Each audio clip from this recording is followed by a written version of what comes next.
about Lomachenko? I would. Taylor was way different than the ESPN. Andre Ward and Timothy Bradley in front of ESPN production and all of them for all their affiliation and corruption that they do. Yeah. What happened?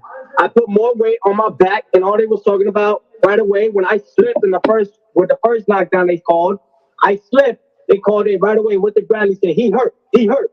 Mm-hmm. So I don't sugarcoat shit. All these motherfuckers dick ride and they suck dick. Sorry for my language. No. But that is the problem. I don't ride off that. Yeah. And just to even put it more on the spike, this is my last fight on ESPN. Oh. Yeah. Because this is no longer, I'm sorry, but I'm not sorry. This is why this fight means everything to me. If they want the black fighters, they could keep them. I brought Bud Light to top rank. So I'm sorry, but I ain't sorry. I bring the revenue. And you know what? They playing with my numbers. I need to go find somebody else that's going to actually take care of Teofimo Lopez moving forward. So with this, it's everything. It's everything to me. If they want the black fighters, they could keep them. I brought Bud Light to top rank. I'm sorry, but I'm not sorry. This is why this fight means everything to me. If they want the black fighters, they could keep them. I brought Bud Light to top rank. I'm sorry, but I'm not sorry. This is why this fight means everything to me. If they want the black fighters, they could keep them. I brought Bud Light to top rank.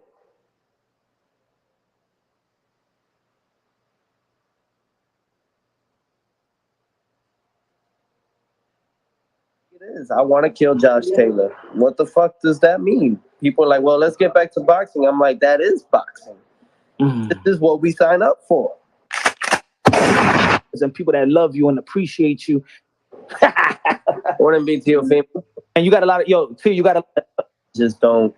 I just speak a certain kind of way strategically on one specific thing. But others would turn my words and switch it around and do what they got to do to play with it. I mean, they promote that more than they do my own fight right now.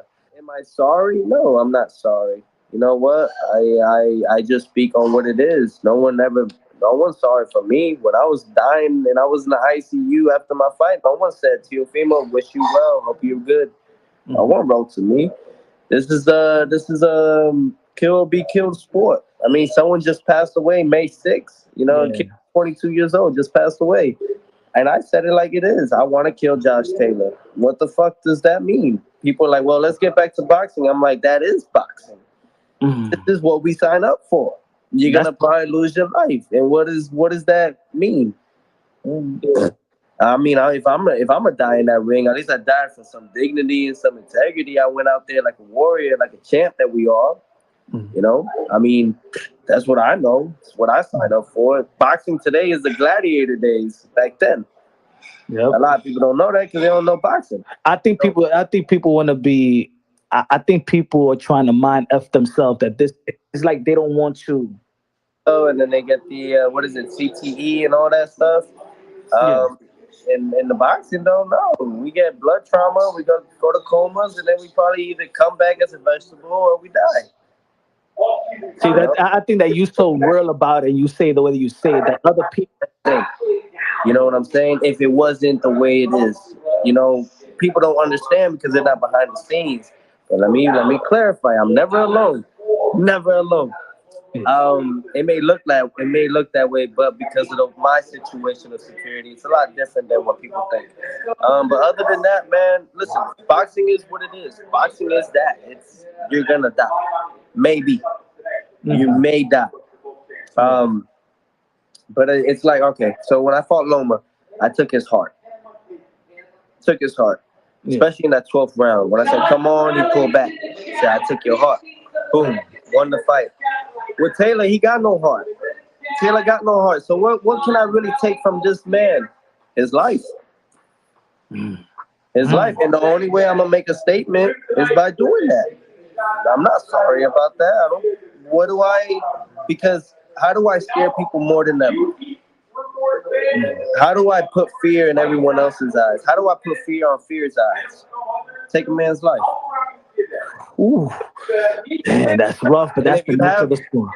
if you have the part to be able to, then you do it.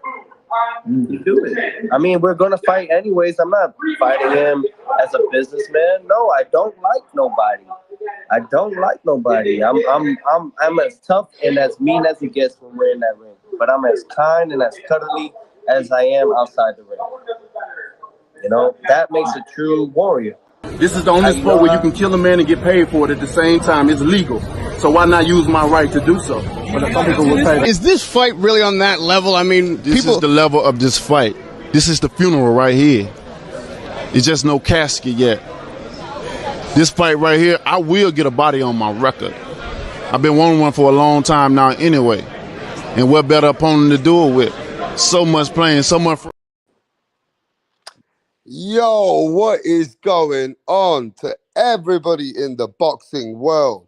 Thanks for rocking with your host, Rapstar Boxing Knowledge in the house, bro. Still all that great stuff. Smash that like button and subscribe to the channel. But look at this, bro. I've come to the conclusion that Deontay Wilder has rubbed off on Teofimo Lopez. Teofimo Lopez is speaking like Deontay Wilder now. The bomb squad. Hey, listen. Teofimo Lopez is now speaking like Deontay Wilder. He wants to get a body on his record. And when Deontay Wilder was doing all that, and people were saying that Deontay Wilder's a delusional. People were saying that Deontay Wilder's crazy. You remember that? Do you remember when Deontay Wilder said that I want to catch a body? I want to kill people. I want a body on my motherfucking record. And that's exactly what Teofimo Lopez is doing right now. Teo is doing everything that you cursed Deontay Wilder about. And there is similarities between Deontay Wilder and Teofimo Lopez. There have been some similarities between Teofimo and Deontay Wilder, bro. Deontay Wilder is a very emotional guy, very emotional man. And whatever he says crazy stuff. He'll say it in front of the fucking screen. Teofimo Lopez is similar. Teofimo Lopez is similar, man. He says everything. He gets very, very sensitive about stuff. And then his ego kicks in hard. And Teofimo Lopez is similar to Deontay the Bronze Bomb Wilder. Do you remember when Wilder was saying that, everybody was cheating me?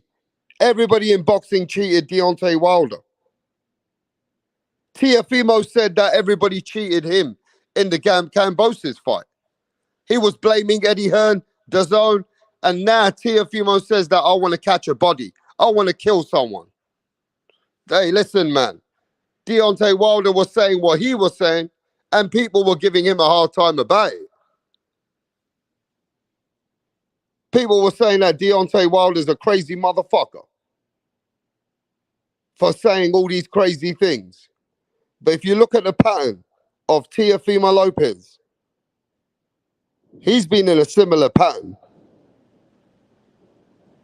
Teofimo Lopez is similar, talking crazy stuff sometimes. Sometimes he'll talk about suicide. Sometimes he'll get emotional. Sometimes he's got problems, emotional. He told everyone about his ex-wife.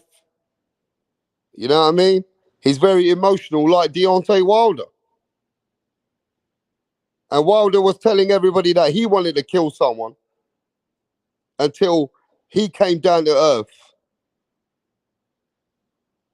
Yeah? Until he came down to earth.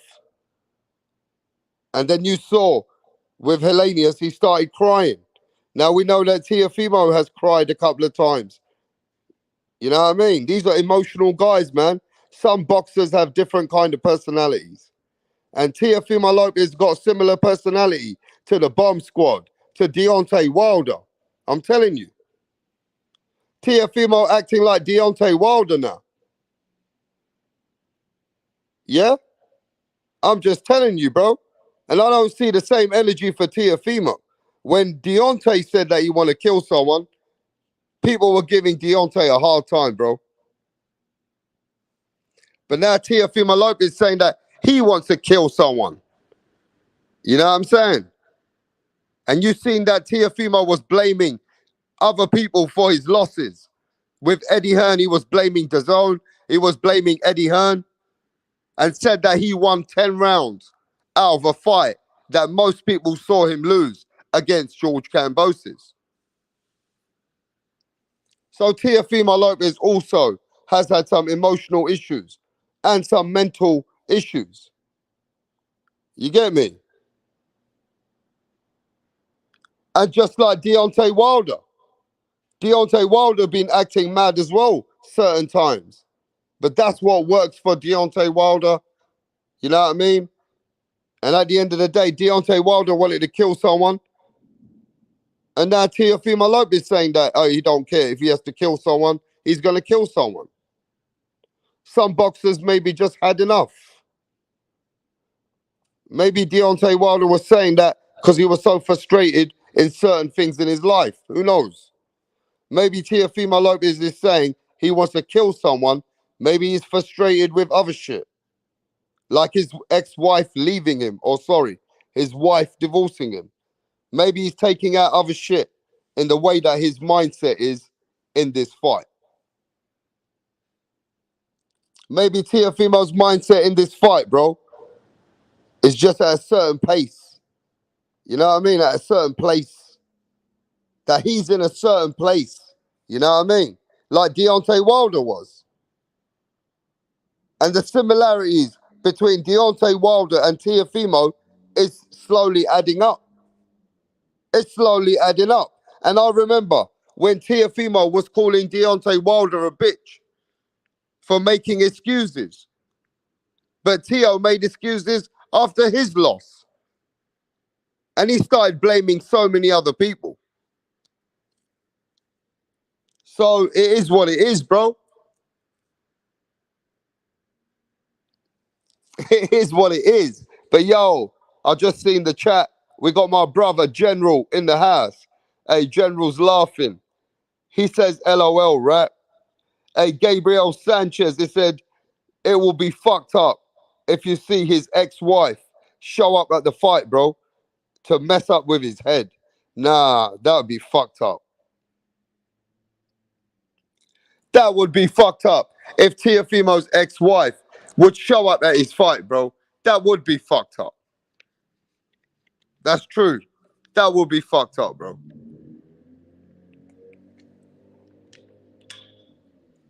You know what I mean? But yo, we got X in the chat. Don Ramon. What's happening, Don Ramon? Yes, bruv. General. Yes, man. Gabriel Sanchez in the house, man.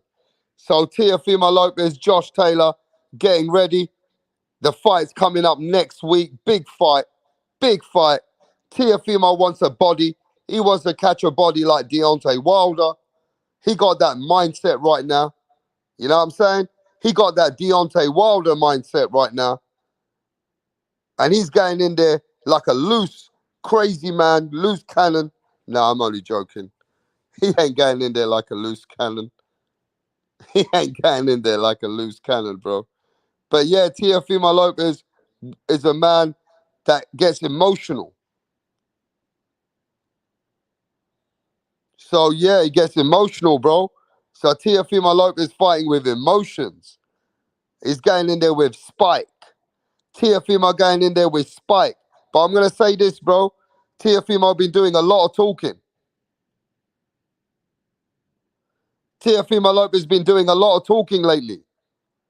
And he got to back it up in the ring now. Teofimo been doing a lot of talking. He got to back it up in the ring now, bro.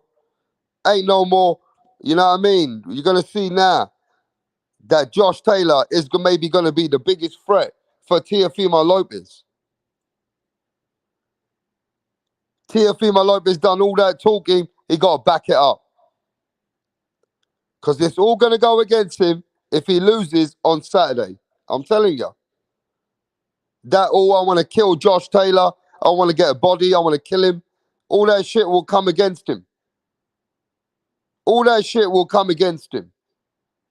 So Teofimo Lopez just got to be on point. You know what I mean? And focus. and don't get too agitated in the ring. Don't try and go for a knockout. You better fight smart. You better not try and go for a knockout with Josh Taylor without trying to break Josh Taylor down. You got to work Josh Taylor. It ain't going to be as simple as getting a knockout against Josh Taylor, bro. You crazy.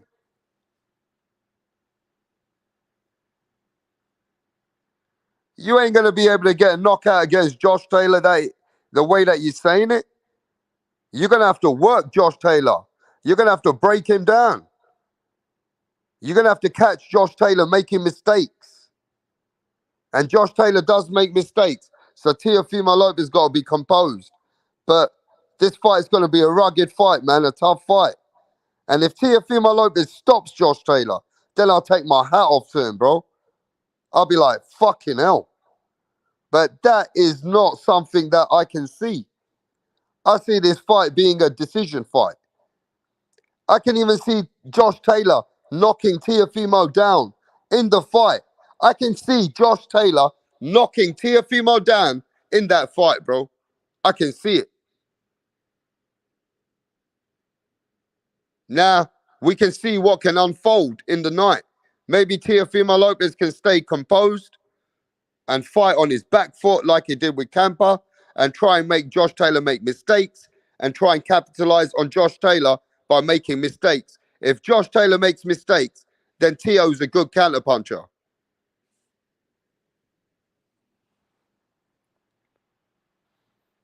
Teo's a good counterpuncher, bro. If Josh Taylor is going to make mistakes and get a little bit angry in the ring and try and go for Teo early or try and catch Teo or try and like rough him up, he's got to watch out because Teofimo Lopez is good at countering shots. You know what I mean? He's good at countering you. He'll wait to see if you can make some mistakes. Now, what Josh Taylor maybe need to do is not let Teofimo Lopez get going even. Maybe Josh Taylor sets the pace and fights him on the outside. You know, Josh Taylor's smart. He can fight off the outside. He can fight on the inside. You know what I'm saying? And Josh Taylor's a guy that can fight in angles. It just depends how Teofimo Lopez is handling himself.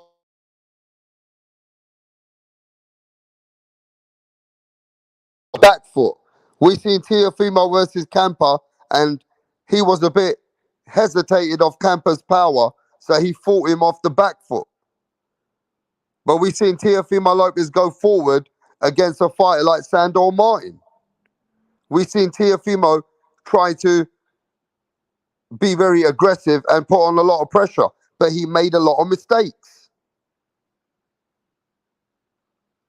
Teo made a lot of mistakes against Sandor Martin. You know what I'm saying? We've seen Teofimo Lopez fight in different ways, but how's he going to fight Josh Taylor? I don't see him coming forward to Josh Taylor. I don't. Teofimo knows that Josh Taylor got power. Teofimo knows that Josh Taylor ain't no boxer running around like Sandor Martin. Teo knows that. So Teo ain't coming forward like he did against Sandor Martin. Teo's going to try and take his spots and try and work around. You know what I'm saying? Then he's going to try and come in the mix. Maybe he might. Let's see if he won't willing to stand with Josh Taylor. Is Teo willing to stand with Josh Taylor, or is he going to fight Josh Taylor like he did Pedro Campa? You know? Is he going to fight Josh Taylor like he fought Campa? Working off the back foot, moving around, taking his time, and then taking his spots. But you know that Josh Taylor's coming. And Josh Taylor's awkward as well. Maybe Josh Taylor's going to be the aggressor. Maybe Josh Taylor going to be the one coming forward to Teofimo Lopez. But Josh is very smart as well, man. He fights composed. You know what I mean? He takes his. He don't get too wild. You know what I'm saying? Josh Taylor don't get too wild. He just had a bad performance against Jack Cattrall.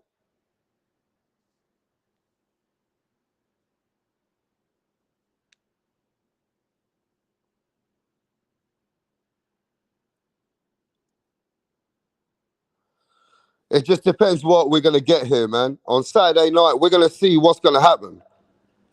Is Teofimo Lopez going to fight him on the inside? Is Teofimo Lopez going to bang it out with Josh Taylor? That's what we got to see.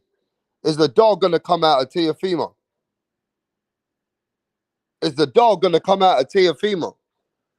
Is he going to come with that rough, where sometimes Teo wants to have a fight? Let's see if he wants to have a fight. But Teofimo Lopez is going to be sharp in calculating his punches.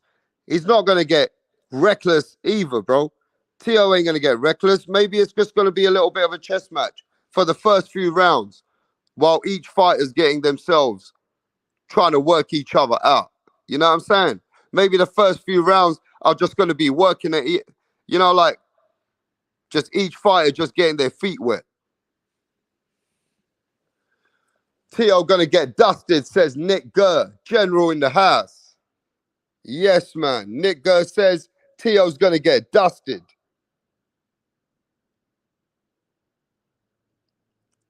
Teofimo's gonna get dusted, bro. You get me? Nick Gurr's got no confidence in Teofimo on Saturday night.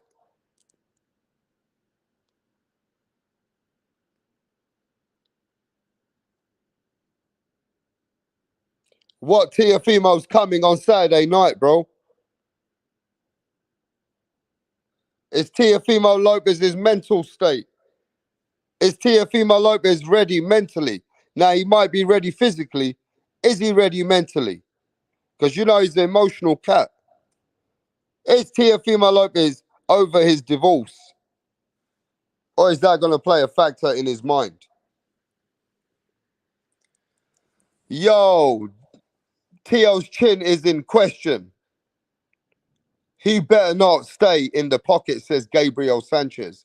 Don Ramon says Teo no longer with the Jezebel, so it can bring D-Dog or complete break him. Logic in the motherfucking ass. Logic says, I'm worried. If Teofimo Lopez loses, he may hurt himself. Dude, completely. I missed it. I'm betting 500 on Taylor. Nick Gurr's got 500 on Taylor. Yo, Dola says Teofimo is getting sent to the shadow. Maybe we will see. Yo, Nick Gurr says Teo is mentally weak to be able to bring his A game in the middle of a divorce.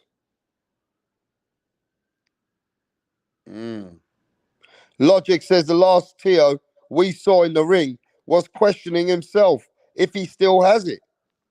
Yeah, do you remember that? Yeah, I remember that. Teofimo was fucking questioning himself. Does he still even got it? Yo, bacon and eggs, what's happening, bruv? Aussie, Aussie, Aussie.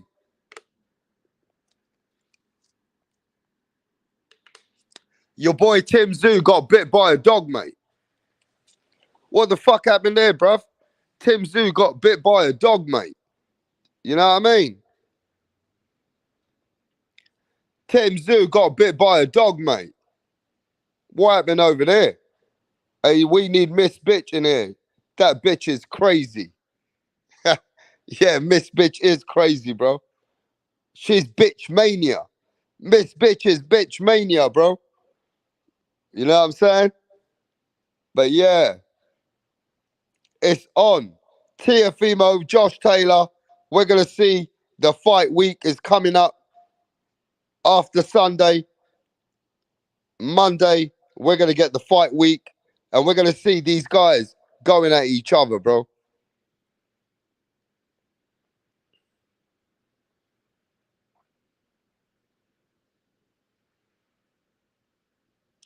And Teofimo Lopez wants a body. Teofimo Lopez wants to catch a body. against Josh Taylor. Teofimo Lopez wants to catch a body against Josh Taylor, bro. He's going in with that mindset now, like Deontay Wilder. He's going in there like Deontay Wilder. He wants to catch a fucking body. He wants to kill a man. Yeah, right. Yo, Eric Gomez. What's happening, brother? Logic says Tio has too many distractions outside the ring. Who you got, rap star? I got Taylor. Tio going to be the first body on Taylor's record. Nah, that's not a nice thing, bro. Obviously, we don't want to see none of that shit. But at the end of the day, Teofimo Lopez is talking like Deontay Wilder. And like I said, there's no difference, bro. Teofimo Lopez is like Deontay Wilder. You get me? There ain't no difference. The LDBC better worship Teofimo Lopez like they worship Deontay Wilder. The LDBC should be worshipping Teofimo Lopez, bro. Trust me. They need to worship Teofimo Lopez as well, because he's just the same. His actions, his words, his mental state is like Deontay Wilder, bro. I'm telling you, there's no difference. Wilder and Teo are famous last words is, I want a body on my record. Tell them, Eric Gomez. Trist 805. 1 week out till the fight. Let's go. Yes, Trist. Can't wait. But yo, Deontay Wilder's been rubbing off on Teofimo Lopez, bro. And we know that Deontay Wilder had some mental issues as well. You know what I'm saying? So maybe that's rubbed off on Teofimo. Teofimo acting like Deontay Wilder here. I'm telling you.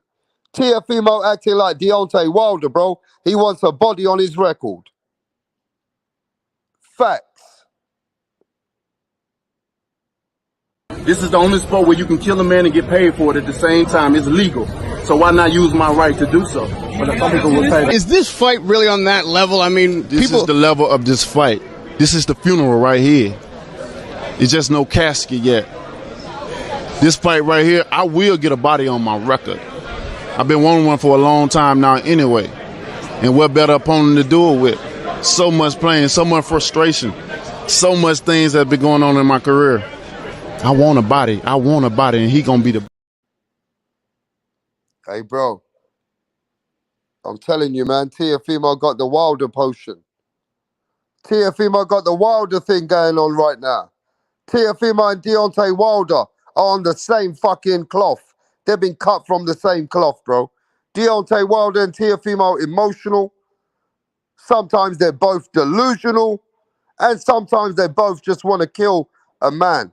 They want to kill a man. You know what I mean? But I got to respect Deontay Wilder and I got to respect Teofimo. Because these guys don't just say it. They go in the ring. They face their opponents. You know what I'm saying? But these guys are a bit raw. Deontay Wilder and Teofimo are too raw with the shit the way they say it. You get me? Deontay Wilder's rubbing off on Teofimo Lopez. Yeah, mate. Deontay Wilder's rubbing off on Teofimo Lopez, bro. I'm just saying. X says it's too confident. Gabriel Sanchez says this is the funeral right here. This is the funeral right here. Eric Gomez says Teo about to drink tainted water in the fight.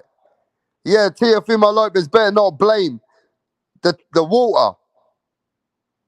Teofimo Lopez better not blame the water or the costume or his own trainer. And don't blame Teofimo Sr. You know what I mean? Saying that Senior set him up. No, man, that's crazy. Teofimo better not get the costume made by those guys who made the costume for Deontay Wilder. You get me? You better make sure you don't drink no water from somebody else. Make sure you got your own water. Yeah? Teo gonna say Taylor had egg weights in the gloves. Teo gonna say that Taylor fucking used egg weights in the gloves. I don't want to hear none of this crazy shit, bro. I'm already hearing Teofimo going into the Deontay Wilder mode. You know what I'm saying? Firstly, blaming everybody for his loss, like Wilder did. And then Teo wants to blame everybody for the Kambosos loss. He wants to blame Eddie Hearn, DAZN, and everybody else. You get what I'm saying? At the end of the day, I hope that's not rubbing off on Teofimo. You know what I'm saying? Maybe Teo and Deontay Wilder hanging out behind the scenes. What do we know? Maybe Teo and Deontay Wilder hanging out behind the scenes, bro. You know what I'm saying? Maybe Wilder said, you better catch a body, man. I couldn't catch a body with Fury. You better catch a body with fucking Josh Taylor. And everybody who's been saying they want to catch a body looks like they've been getting bodied. I'm just saying. Sometimes you got to wish what you ask for, bro. Watch what you wish for. Because nobody's going to have that much remorse if Teo got knocked out. You know what I'm saying? If Teofimo got knocked out, people will say, well, he deserved it.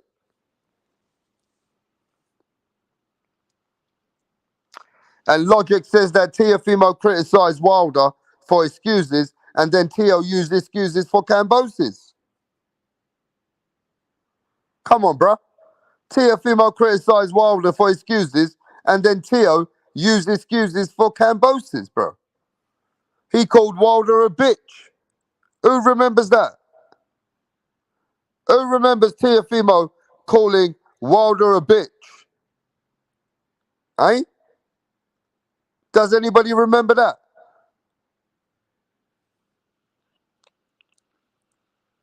But you know what? Teofimo Lopez is a warrior. Teofimo Lopez is a little warrior, bro. At the end of the day, all I'm saying is he's got similarities to Deontay Wilder. Pound for pound king. What's going on, my brother?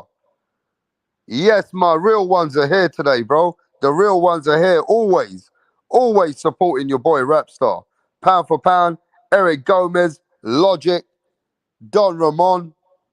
You know what I'm saying? Trist 805, X. Yes, bro. John McSmith. You get me? Bacon and eggs. Always. Always, guys. Always remember who's always there. Always rocking with Rapstar. No matter even if 20 channels are live. No matter even if 20 channels are live, bro. I always see the real ones are here. Rocking with the host. Rapstar Boxing Knowledge, bro. You know what I'm saying? But yo, let me just say this. This fight is heating up with Teofimo and Josh Taylor now. And people better not be overlooking. I'm asking the chat, are you guys overlooking the Titan Warrior? Are you overlooking the Scottish Warrior for real? Are you guys really overlooking Josh Taylor like you did with Tyson Fury for Deontay Wilder? I hope you ain't overlooking Josh Taylor, bro. I really do.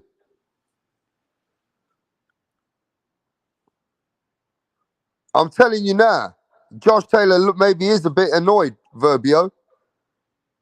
But trust me, he just wants to get in the ring. Josh Taylor just wants to get in the ring, bro. You know what I'm saying? So you better just get ready, bro. I'm just saying. Even that shit that Teofimo said on Punch Drunk Boxing, Josh Taylor's just, all right, I'm going to show Teofimo. Josh Taylor's like, I'm going to show Teofimo what he said on Punch Drunk Boxing, my brethren. You know what I mean? What he said on that channel. Josh Taylor knows about it now. Josh Taylor knows what Teofimo Lopez has been saying about him. And Teofimo Lopez better have respect for Josh Taylor. Because if he don't have respect like he didn't have for Cambosis. Hey, let me just say this. Teofimo Sr. and Teofimo try and come with that same game plan to try and hurt Josh Taylor and try and come at him in the first round and the second round. Go on. Try and come at Josh Taylor like that and see what happens. You ain't going to be able to come at Josh Taylor like that, bro. You ain't going to be able to bully no Josh Taylor. I'm telling you now. Watch. Teo's going to have to come with a skill game plan. He's going to have to fight on the back foot.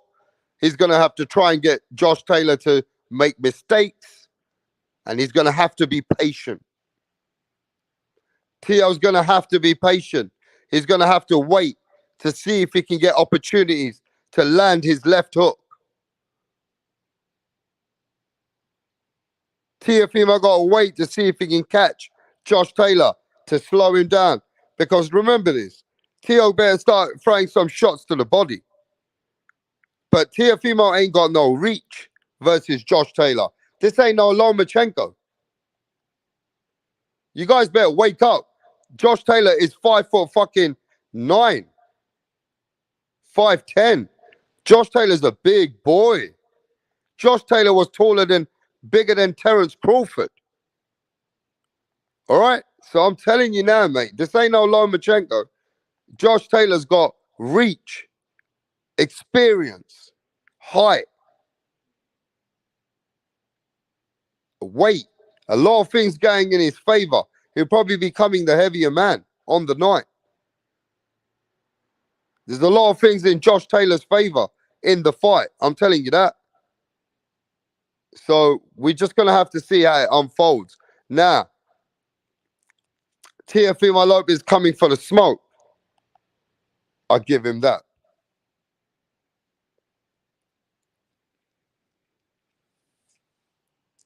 Teofimo Lopez coming for the smoke. I give him that. But he better be ready for all the smoke. He better be ready for all the smoke, bro. That's all I'm saying. And no motherfucking excuses after the fight. Win or lose. I don't want to hear no excuses, man.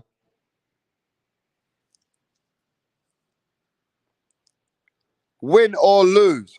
I don't want to hear no excuses for nobody in the fight. Now, does anybody have any predictions going into this fight? Has anybody already got predictions? Because I'm really going to make a final prediction after the weigh-in.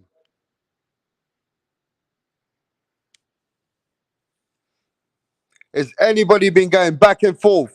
Or are you sticking with Taylor or you got Teofimo Lopez? Now, Ben Davison and Taylor is no longer. Taylor's got a new team.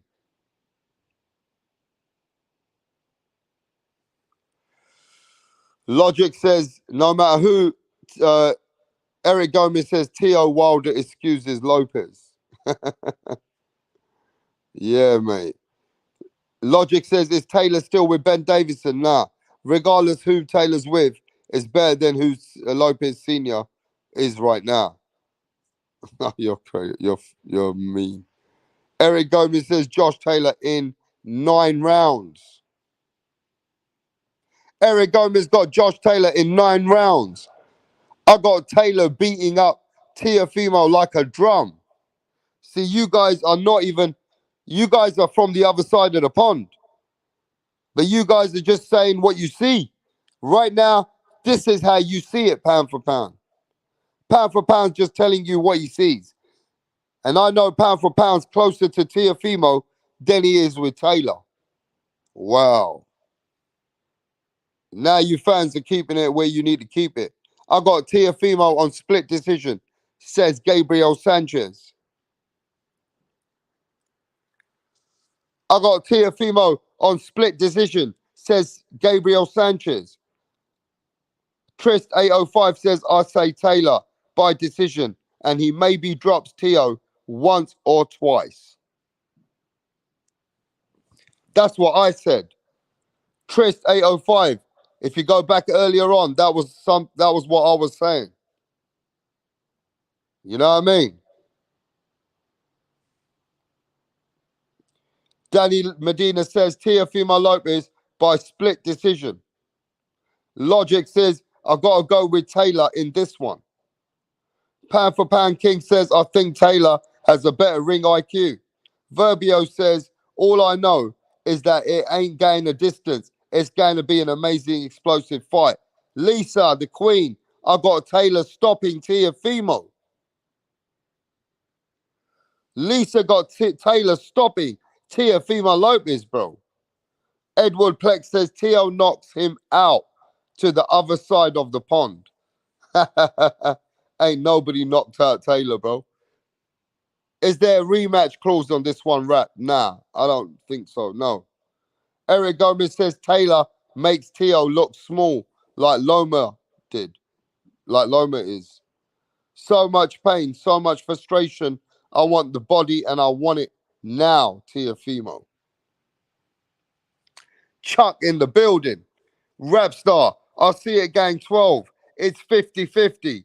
Rooting for Teo. Yeah, mate. I got you, bro. What's up, Rap? Teo getting stretched. Carl says Teofimo getting stretched. Carl says Teofimo Lopez getting stretched out here, bro. Hey, Dola says this is a loser town match. Pound for Pound King says Teo can take a beating. He took a lot in the Cambosis fight and didn't quit. All right, man, let me ask you this. It's Saturday for me. It's Friday across the pond. Who wants that free smoke, ultimate free smoke Friday? Who wants free smoke? Teofimo versus Josh Taylor. I got Taylor. Who wants that smoke, bro? Who wants to break down the debate? Who wants that motherfucking smoke with Rapstar? I got Taylor. I got Taylor beating Teofimo Lopez. Let's go. And I like Teofimo. I like Teofimo. In fact, if Teofimo wins, it'd be better for YouTube. If Teofimo wins, it'd be better for all of us because we got more to speak about on the YouTube. Teofimo Haney, Teofimo Shakur, Teofimo this, Teofimo Ryan. So if Teo wins, it's better for YouTube. You know what I'm saying? But I want that smoke. I got Josh Taylor beating Teofimo Lopez. I've already called it. And let me tell you this. 3 months ago, I made predictions. And if anybody knows that I've not got any fucking prediction wrong so far, I'm Rapsadamas. They call me Rap Montana. Rapsadamas. I don't play, bro. You don't need Nostradamus. You got Rapsadamas on this one. I'm the man who called all the fights have been coming my way. Everybody that said that is going to win have been winning. I'm letting you know right now, bro. Everybody that I called has been winning. I'm just saying. So, yo, who's going to come with that smoke for Teofimo Lopez? I got Josh Taylor. I'm calling it. Fuck it. I like Teofimo. If Teofimo wins, it's better for my channel. It's better for fucking YouTube, bro. He's a bigger name on YouTube. But Josh Taylor's got this. I got it. I got a feeling. Josh Taylor's going to stop Teofimo Lopez or he's going to drop him. Not once. He's going to drop Teofimo Lopez twice. Josh Taylor's going to drop Teofimo Lopez in this fight. I'm telling you. Hey, listen to this, bro. Josh Taylor's got something going on. He got to prove himself. He is not going to let himself down. He is a man that's come out there and beaten people already. And let me tell you this now. Let me tell you this right now. That Josh Taylor cannot let himself down because the England fans are waiting for him to rematch Catterall. So he got to win this. So he go and get his Catterall rematch just to shut people up. You get me? Josh Taylor's got too much right now for Teofimo Lopez.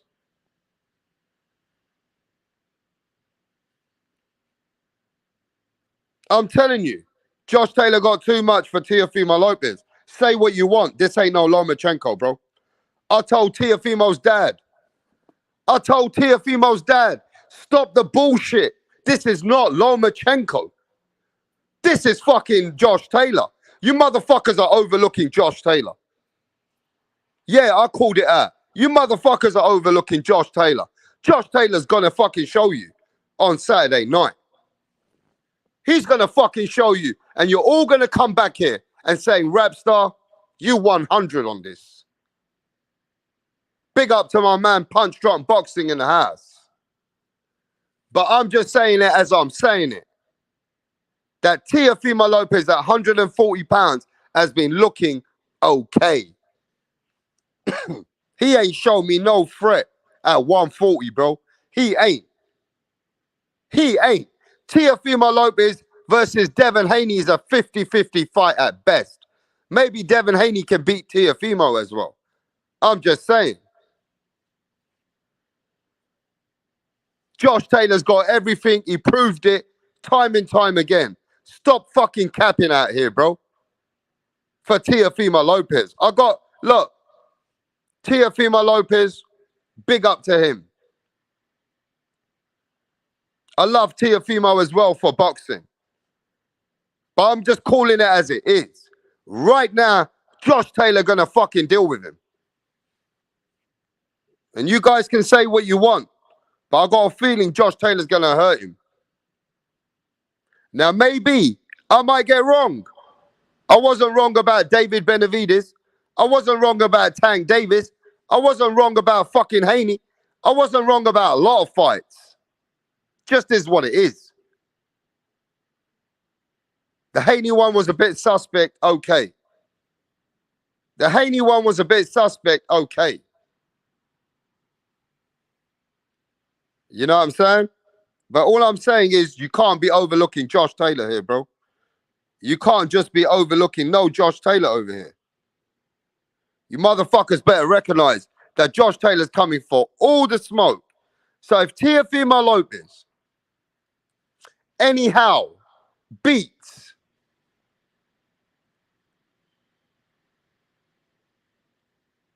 Teofimo Lopez beats Josh Taylor, Teofimo Lopez gets the utmost credit. He will probably go down in my top 5, top 6 pound for pound fighter.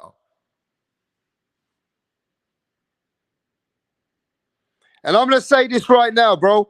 I don't want to hear no excuses. I don't want to hear no excuses. I don't want to hear no excuses for Josh Taylor's side. And I definitely don't want to hear no excuses from Teofimo Lopez or his dad.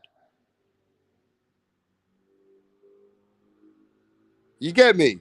I don't want no excuses from Teofimo Lopez or his dad. And let me tell you this right now. Teofimo Lopez Sr., I told him already that Josh Taylor ain't no Lomachenko. This is about a couple of years ago. I told Teofimo Lopez's dad, you better not overlook Josh Taylor. You better not overlook my boy Josh Taylor. But now the fight is here after 2 years of me and his dad going at each other. Now watch this. I told his dad that Josh Taylor's a different breed. Lomachenko was a small man. So don't get too excited. You know what I'm saying? Let's listen to this. Teofimo Lopez Sr. versus Rapstar Boxing.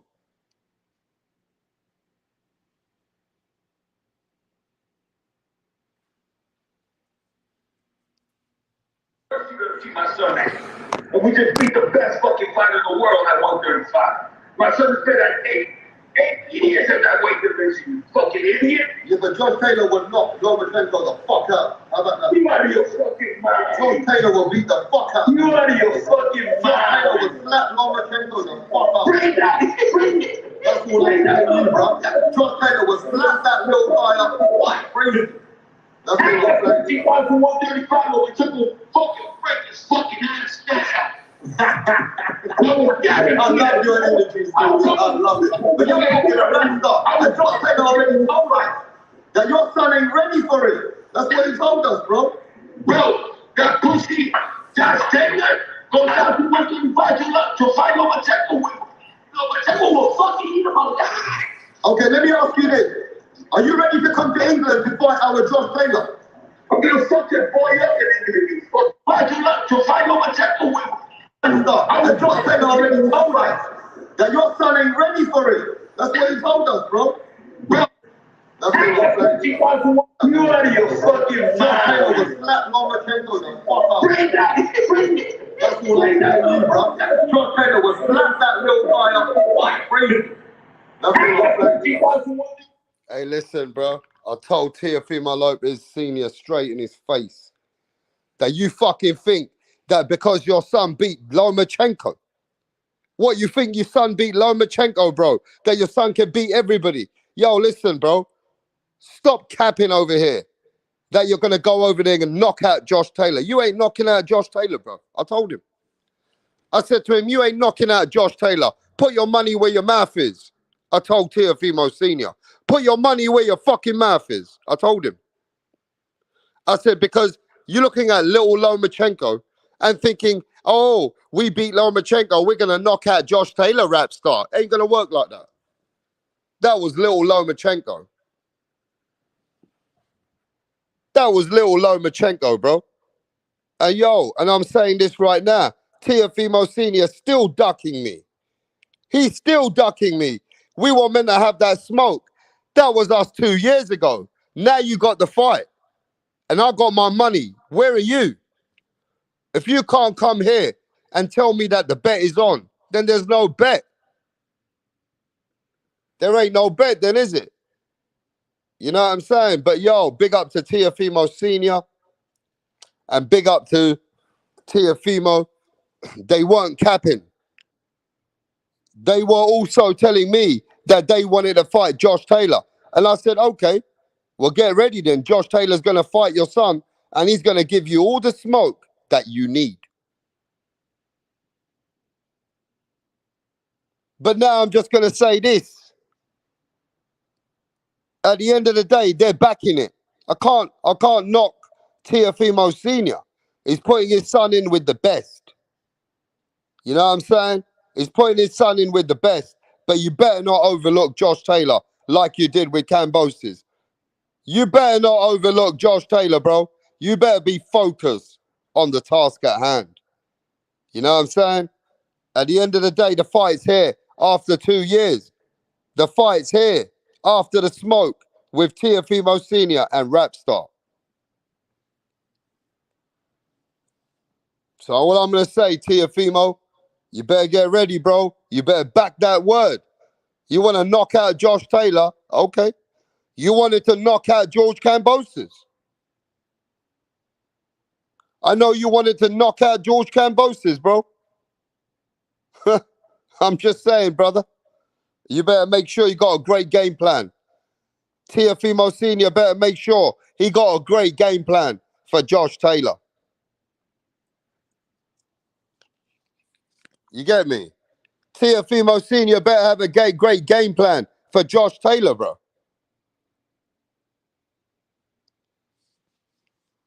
But have you noticed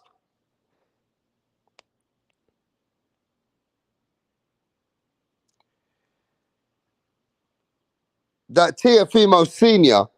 has been pretty quiet? He hasn't really been in every camera's face and really giving it everywhere like he normally does. It does look like Teofimo Sr. has become a little bit more quiet. In fact, his son, Teofimo, has been coming out there speaking his shit. And he's been erupting certain boxing critics and boxing people that have been criticizing his son for saying certain things that he's been saying. But Teofimo Sr. has quieted down a bit.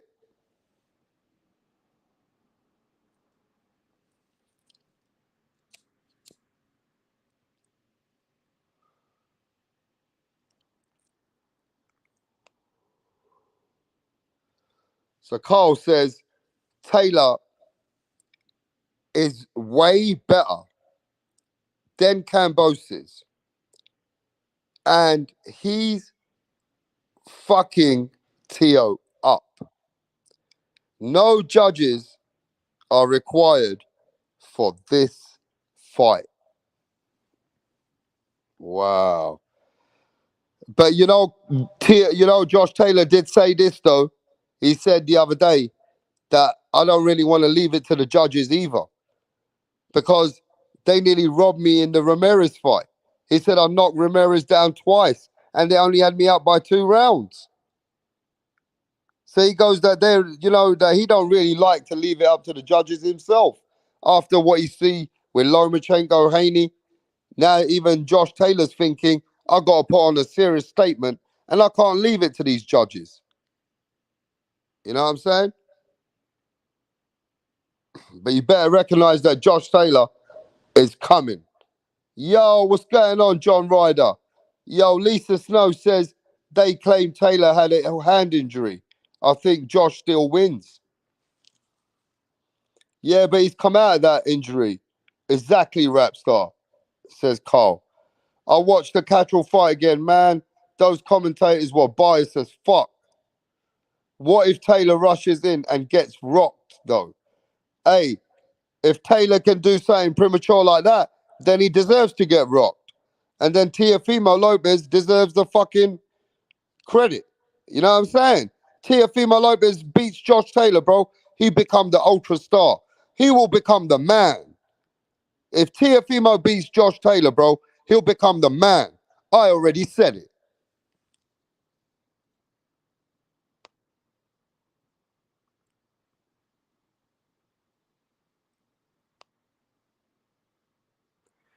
If Teofimo beats Josh Taylor, he becomes the man. He becomes the name of boxing. One of the guys that's in the top 10 of boxing in the world. But if Teofimo loses, then he can fucking go, it will mentally hurt him.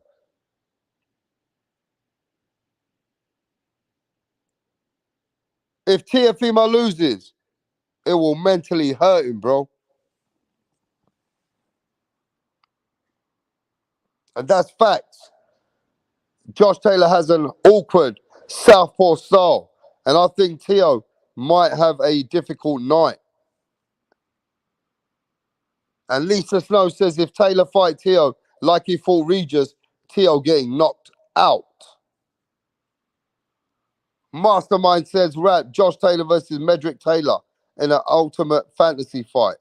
Man, that just took me somewhere else. Where's Mirage? I'm sure he has a dog in the race. Man, Mirage can do what he's doing, bro. He only comes out when it's Benavides. He only comes out when it's Benavides, bro. But we got to talk about Canelo Alvarez in a minute.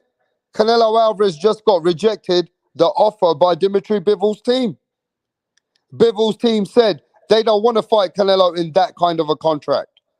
In the way that Canelo made that contract for Bivol, he didn't like it. So Bivol's opted out. You know what I'm saying? So now who's Canelo Alvarez going to fight? Is it going to be David Benavides? Because Benavides' team has offered Canelo Alvarez 50 million. Benavides' team has offered Canelo Alvarez 50 million.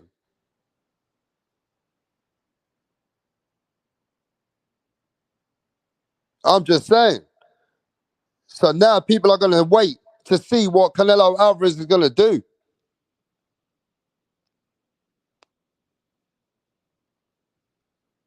Who the fuck is Canelo Alvarez going to pick now, bro?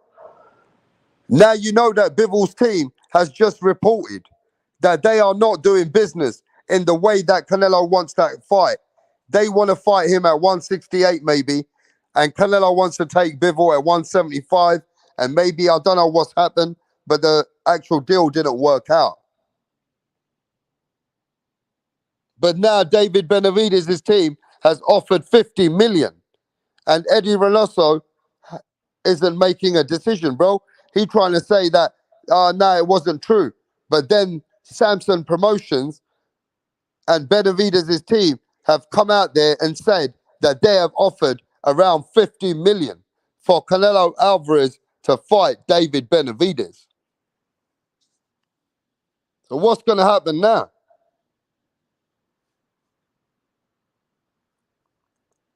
Where the fuck is Canelo going to go now?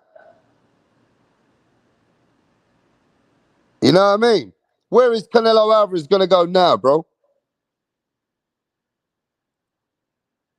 Everybody's going to be waiting to see who Canelo's going to pick. And is he going to pick Edgar Berlanga over David Benavidez? I don't know. Fans ain't going to like that, though, are they?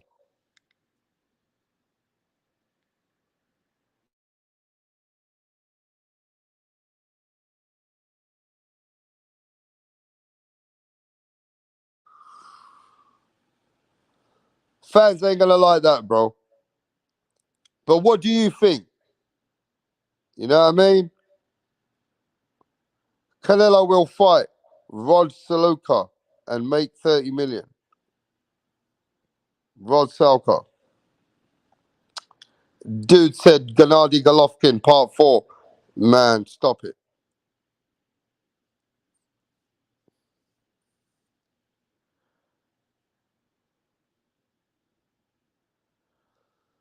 Bivol's not fighting, bro. So it's David Benavidez or who else? Who is Canelo Alvarez going to choose? I think that's what Boxing World is waiting on. We're waiting to see now, if there's no Bivol, who is Canelo Alvarez actually really going to fight?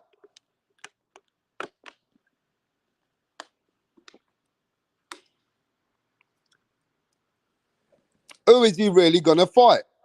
That's what it's going to come down to now, bro.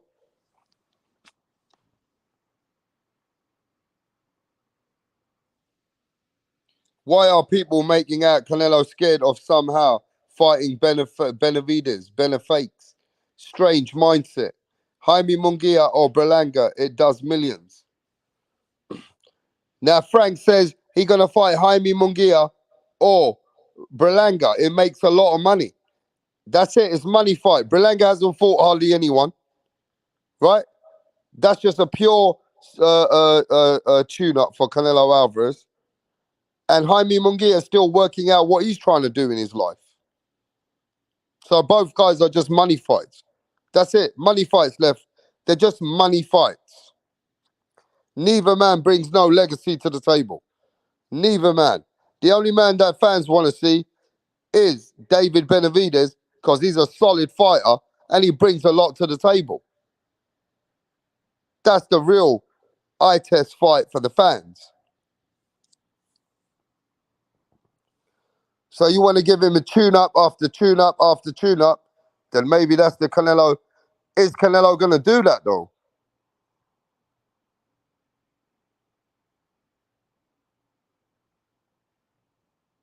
Is Canelo going to do tune-up after tune-up? Or will he fight his mandatory, who's a real threat, in David Benavidez?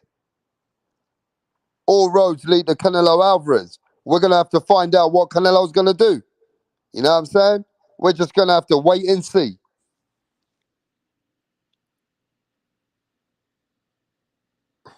We're going to have to wait and see. You got to look at levels to this, Polo. There's levels to this, Polo. John Ryder's my boy. But John Ryder lost fucking 5 times, bro. He's my boy. He was never the Canelo Alvarez status to be in there with a threat. He was never that guy. So for Canelo Alvarez status on where we hold him and where you hold him, that's a tune-up. And if he fights Berlanga, then Canelo fans are just happy for that fight because maybe they want to protect Canelo Alvarez, bro. Maybe there's a protection racket out there for Canelo. I don't know. Maybe there is. Maybe there really is a protection racket now for Canelo Alvarez, bro.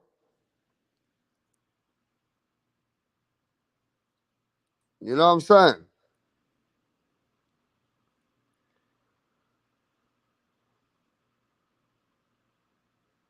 Yeah, I hear that, Ryder.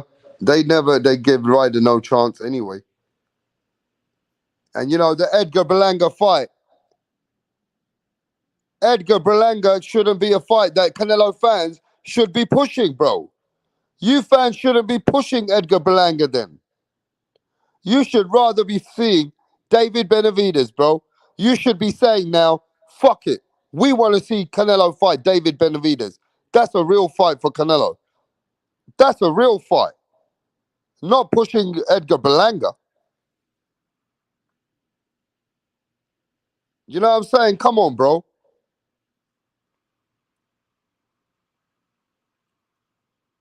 You know what I'm saying? At the end of the day, right, you just got to be fair in many ways. That there's a major fan base out there. You're the undisputed champion. You just fought a guy like John Ryder, okay? And now you got to come and tell us who you're going to pick. You're not fighting Bivol now. We just found out. David Benavidez offered you 50 million. That's just been out there. So what's the next logical fight for Canelo Alvarez, bro? Why not push David Benavidez? No other excuses. Why should there be excuses? 50 fucking million, and you got the biggest fight, David Benavidez, bro. You're getting the biggest money and the biggest fight. You know what I'm saying? No fucking excuses, Lisa. I'm 100 with you. No excuses. We just want to see the fights.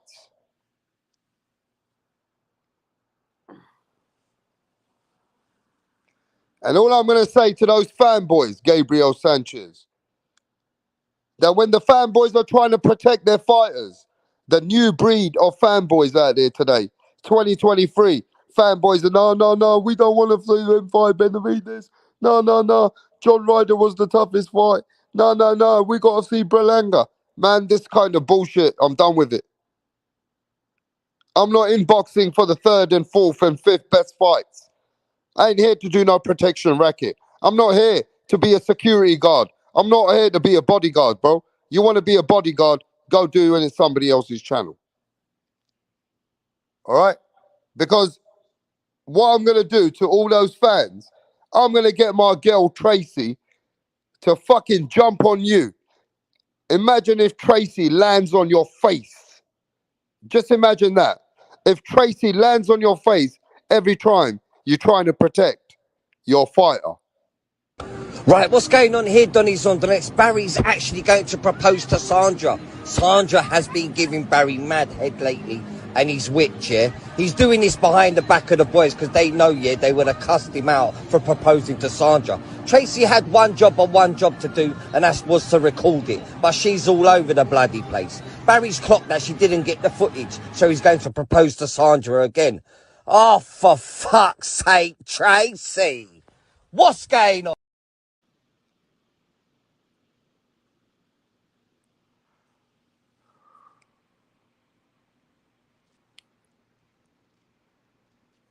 So I know that people might have their own ways and opinions, but it really has become a channel that we can see what people are doing. On this channel, we can see it.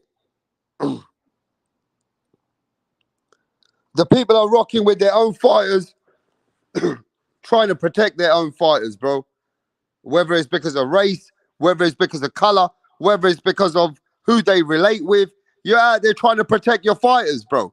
You want a protection racket. Fuck that shit. I want Tyson Fury to fight everybody.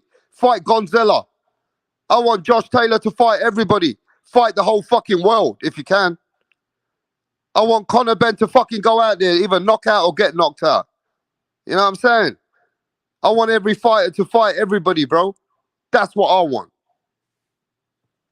I'm not here to sit here and protect fucking fighters. For that, you need to get Tracy. You know what I'm saying? You need to get Tracy for that, bro. And leave me the fuck alone. And let me tell you what, Tunde Tupac is out there for the fucking trolls. I better get Tunde Tupac onto you guys, bro. That's what I need to do. Let me send you a wrench and let me hear it. If you got any smoke, you got anything to say, you want to have a debate, you want to be fair about it, you know we're always here for your opinions. But this fanboy shit needs to stop. This fanboyism needs to stop on this channel, bro. Come on. We need to fucking get these fighters to fight anybody and everybody. You know what I'm saying? The biggest fights and the best fights. That's what you're in boxing for, not to protect them. You're not here to be a bodyguard. You get what I mean? What up? How are you? I'm great. Can we meet you? My name is Tunde Tupac, aka the Rap Killer. Tunde Tupac. The Rap Flexer. Kill them all. Your name is Tunde Tupac. Tunde Tupac. You can write the Rap Killer there. But Tunde is your name. Okay. Yes. Okay. Thank you. Tunde, with your dressing. All right. I'm going to ask a simple question. Ladies and gentlemen, please, I'm back on the chat right now. I'm here. We're live and we're cooking. Do we hear a lot of fanboyism out here for different kinds of fighters? We got fanboys for Tank Davis. We got fanboys for Devin Haney. We got Teaholics, the Teoholics, the Devin Huggers. We got the Lomosexuals. We got fanboys now for Protection Racket for Canelo Alvarez. Come on, bro. We got fanboys for every kind of fighters out here on YouTube. Am I right? Yes or no? Is there a lot of fanboyism today in boxing? Yes or no? Yo, and nobody block anyone, yeah? Ain't nobody blocking anyone over here, bro. Do we have a lot of fanboys in boxing today? Yes or no? Yo, Joseph, what's going on? What's happening, Joseph? A lot of fanagers as a fanboys. Fanagers as fanboys. Heck yeah. Tris says heck yeah. Boxing by Frank says yeah. Benavides lost his ticket on the scales to Coco. And Pound for Pound King says too much. And John Ryder says, I didn't realize rap was a yank. I'm a yank. You funny, mate. You're a funny one, bruv. Yes, from the LDBC. Yes, says Pound for Pound. Dirk sucks off Shakira's ass and booty, and it's, oh, for fuck's sake. Mastermind says most definitely. Hey, listen, there's fanboys from every angle. Boxing fans are out there trying to protect a narrative, trying to protect a fighter, bro. That's become more common now than ever in boxing history. That's more common now in boxing history.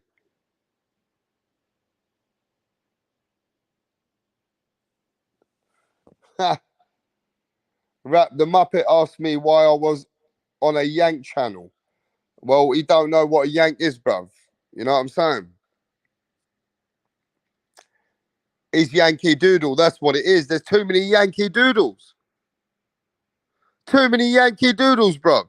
Out there, what they're doing, right? They're downplaying any other fighter just to make other fighters keep their standards up. All they're doing is downplaying and,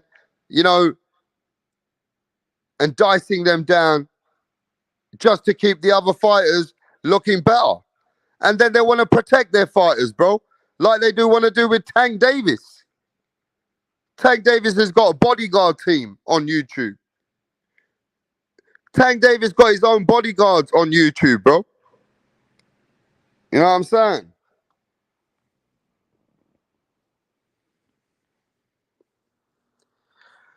But yo, man, it is what it is today. It just is what it is. Hey, whatever's happened to Tip Bayless? We ain't seen no Tip Bayless for the last 3-4 shows. Has somebody offended Tip Bayless? Has somebody offended Keith Thurman, bro? It was after when Keith Thurman got smoked. Tip Bayless hasn't come back after Keith Thurman got smoked. And that's what I mean. You get fans that get angry like Tip Bayless over Keith Thurman. He'll get proper angry, won't even come back for a few days. Tip Bayless won't even come back for a few days, bruv. You know what I'm saying? It's just the way it is, bruv. People get offended. No, but Tip Bayless is cool. Lisa said, I've seen Tip Bayless on Boxing Voice this week. Oh, is it? That's all right.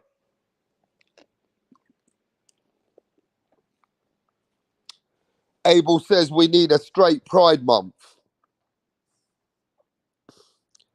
Don Ramon says he was here on Wednesday. That was the last time he was here. I think Wednesday, when Keith Thurman was getting, you know what I mean? Keith Thurman was getting it, bro. You know what I'm saying? Tip Bayless is upset that Keith Thurman never got the fight. You know? It just is what it is. And look, and I get it, that some of the fans, they rock with certain fighters. And it is what it is. And we got fans out here, they just keep it the way they keep it. Hey, yo, man, rap star, I'm rocking with Keith Thurman. Yo, rap star, I'm rocking with this guy. Yo, rap star, I'm rocking with Haney. Yo, rap star, I'm rocking with Shakur. Yo, rap star, I'm rocking with fucking Boots Ennis. I don't give a fuck about any other motherfucker. I get it. It's just the way it is now. They downplay everybody else because they're rocking with him. You know what I'm saying? It just is what it is.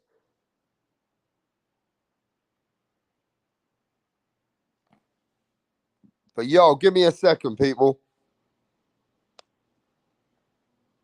Right, what's going on here, Donny's on? What up? How are you? I'm great. Can we meet you? My name is Tunde Tupac, aka the Rap Killer, Tunde Tupac. the Rap Flexer, kill them all. Your name. Your name is Tunde Tupac. Tunde Tupac. You can write the Rap Killer there. But Tunde is your name. Okay. Yes. Okay. Thank you. Tunde, with your dressing, I know the kind of song that you're about to present. Yes. So you want to tell us about it? Just rap game. I kill the rap game because the haters want us down, but they're not going to get us. You don't need to tell us about the haters now. Rappers, right? You're a rapper. A rapper. Good. Let's hear you. Check it. Ha ha. Check it. Ha ha ha. Check it. Check it. Check it. I rule everywhere. I rule. They want to take me down, but they cannot take me down. Yeah. I rule New York. I rule Lagos to Atlanta. We go to Chicago. Check me out. Check my game. My game is tight. All the haters, I shoot them in the brain. Pull up. I've been around with my guys, 50 Cent, Tupac, Biggie, Snoop Dogg. We're all in this game together because I kill them all. I kill Tupac and I kill Biggie. I kill them all because they can't contain my rap game. Hey! Off the hook because I kill you all now. No, calm down. You killed who? It's just a lyric. Don't fear. Lyric. Yeah. Your lyric will put you in trouble. You have to be very careful. You don't just go about saying things that you don't know. It's a rap game. That's Oh, okay. How old are you? I've been in this game for more than 20 years. How old are you? I'm 15 years old. What? Just forget my age. Just focus on how long I've been in the game. And you know Tupac. You know Snoop Dogg. You know 50 Cent. By the grace of God, we met in the States. Oh. Which state? Akwa Ibom. This guy. You're just a joker. You know what? Just go. We'll get back to you.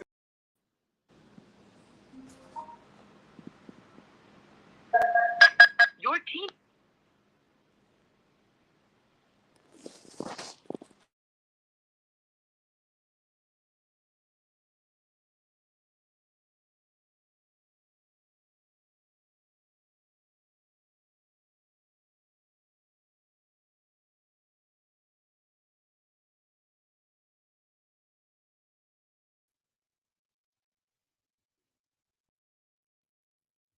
Yo, what's happening, Punch Strong Boxing in the house? What's going on? What's good, bro? Man, it's all going down, man. I want to know, are you still rocking with Teofimo Lopez to the wheels fall off on this fight with Josh Taylor? Hold on. Shut up! You lying. Josh Taylor is a great fighter. You lying. Josh Taylor is a great fighter. You lying. I'm telling you the truth. Yo, official, good looking out, T.O. He said T.O. KO's Josh Taylor in 3 rounds. I put money on it. Yeah, but I put my fucking money on the wrong side of the country. Josh Taylor is a very dangerous move. But see that shit he does. Teofimo Lopez is not got skills like Josh Taylor, bro. Just keep the shit real. Fucking whoop that fucking ass. He doesn't say, bro. Hey, look, I'm a big Teofimo supporter. But at the end of the day, when it comes to Josh Taylor, I'll toe punch. I'm going with Josh Taylor. I'm not a hater. I'm just keeping the shit real. Shut up, bro. I don't even know what Moonshine has you in his channel. You fucking up the straight. You're a disgrace. You're a fucking fake. You're gonna be with my son, go 100% with him. Stop being a fake, bro. No, hey, Teofimo Senior, don't get upset. I even think Teofimo's got Devin Haney problems. Teofimo Lopez has got Devin Haney problems. Talking about that. Before you come to Josh Taylor, you got Devin Haney problems, my friend. It's you got Devin Haney problems. Devin Haney and Teofimo Lopez needs to happen. You need to make that happen. You can't be ducking that smoke. Don't be ducking Devin Haney. I'm telling you, ducking Devin Haney. Bluetooth mode. No, I'm keeping it real. You're telling me about Teofimo. Well, Teofimo got Devin Haney problems. You gotta deal with Devin Haney first before you come and see Josh Taylor, bro. Back on my son, bro. You delusional, bro. Man, that's too exclusive, bro. That is just too good. That is epic. You know, that is just something epic. That me, Teofimo, Punch Drunk, we were mixing it up. It went crazy that night. And 2 years later, few years later, we're here now. And here's the fight. Here's the fight. Bring your guy Teofimo Senior here, bro. We want to see Teofimo Senior. Where is he? Is he focused on Josh Taylor? Yeah, he's focused on being the skirt out of fucking Josh Taylor. That skirt wearing, that Roddy Piper pipe horn and stuff like that. He's gonna beat the skirt out of fucking Josh Taylor. He's gonna beat the skirt out of him. Really? You gotta say about that rap star? What you got about say rap star? He got married with a skirt on.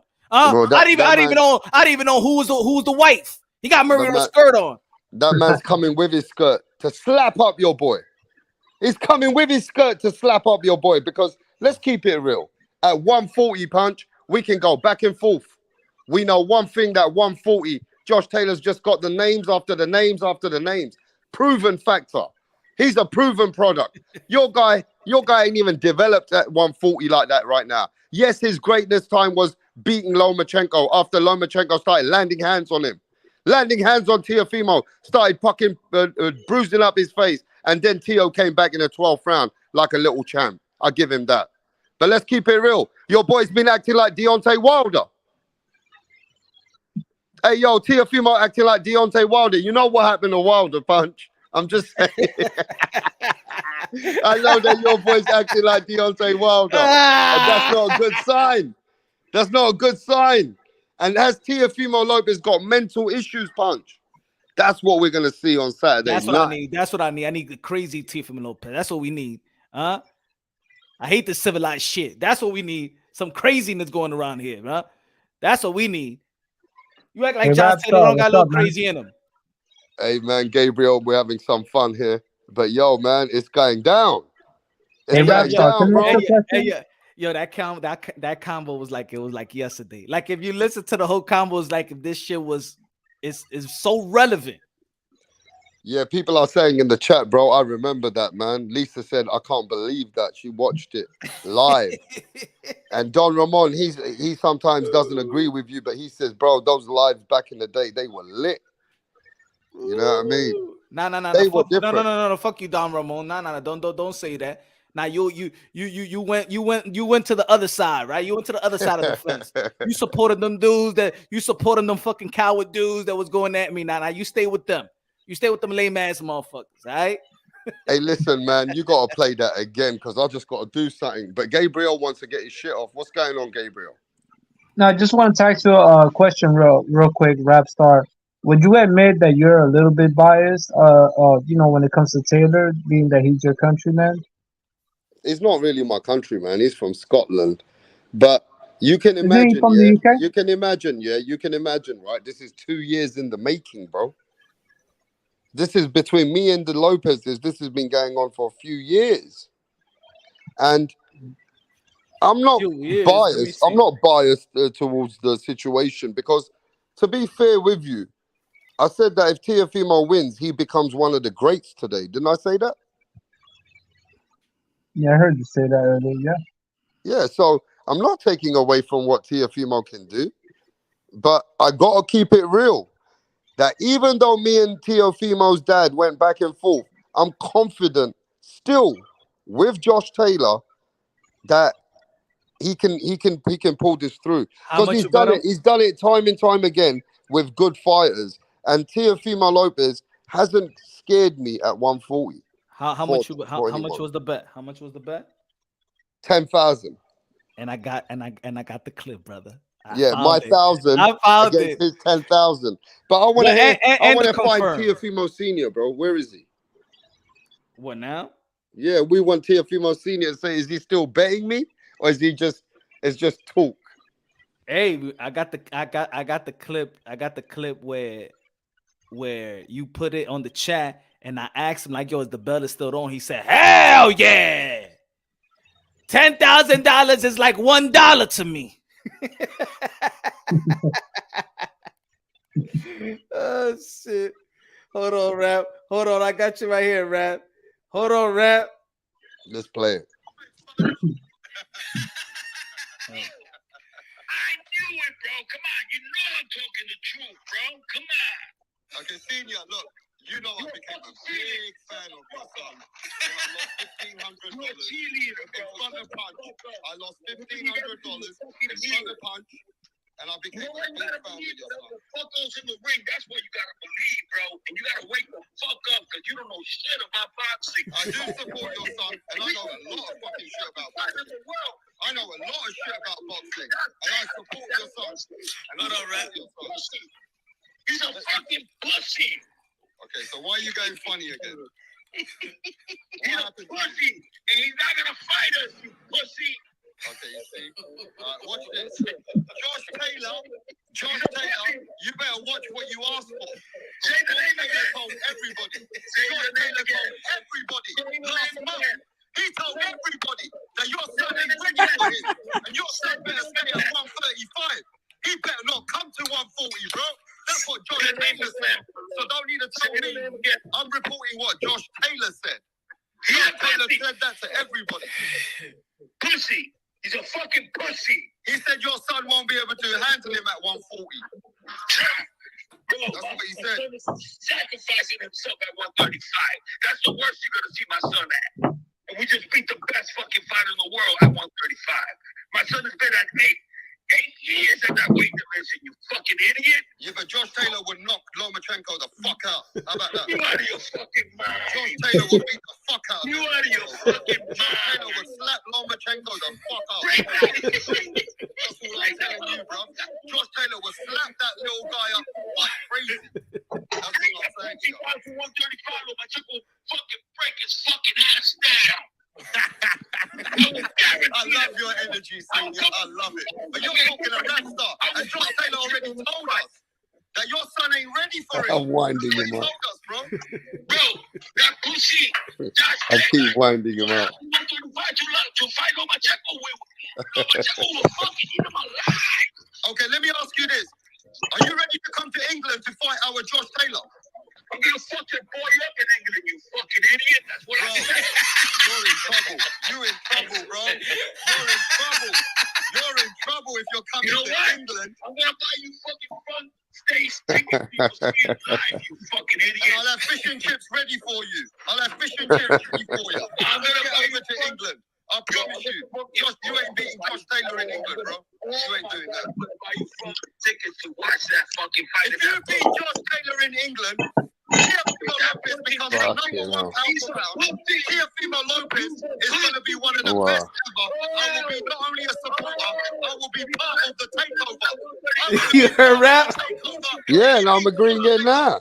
That's a pussy talking. I just said it to Gabriel. But I'm letting you know. Right, Rapstar, let him talk, Rapstar. That's what I wanted to hear. Oh, Teofimo still gotta handle shit at 135. That's all I gotta hear. When I know I got you by the throat, bitch.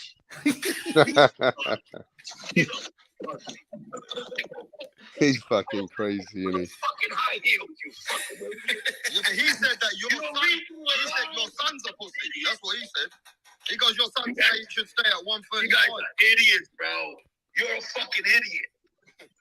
You should look a little bit more for food shot, bro. That's funny, bro.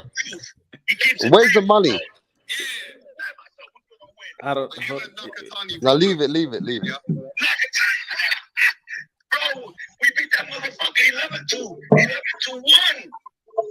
You didn't see the judges' scores, you fucking idiot. Yeah, but I'm just saying, Nakatani gave your son problems. So what do you think? Fucking problems, bro. He didn't give a shit. He didn't do shit in that fight. He never had my son in trouble. We had him.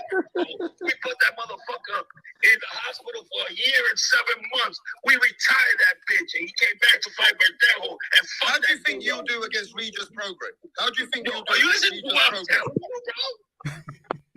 How do you think you'll do against Regis Progress? 7 months. He came back. He was retired. Beat the shit out of a fucking guy that was supposed to be one of the best fighters in the world, and put him on his ass and made him fucking so crazy that he made him do all the shit that he did over there in Puerto Rico. So don't fucking tell me that shit, bro. Why don't you fight someone like Zepeda or Regis to get ready for Josh? Okay.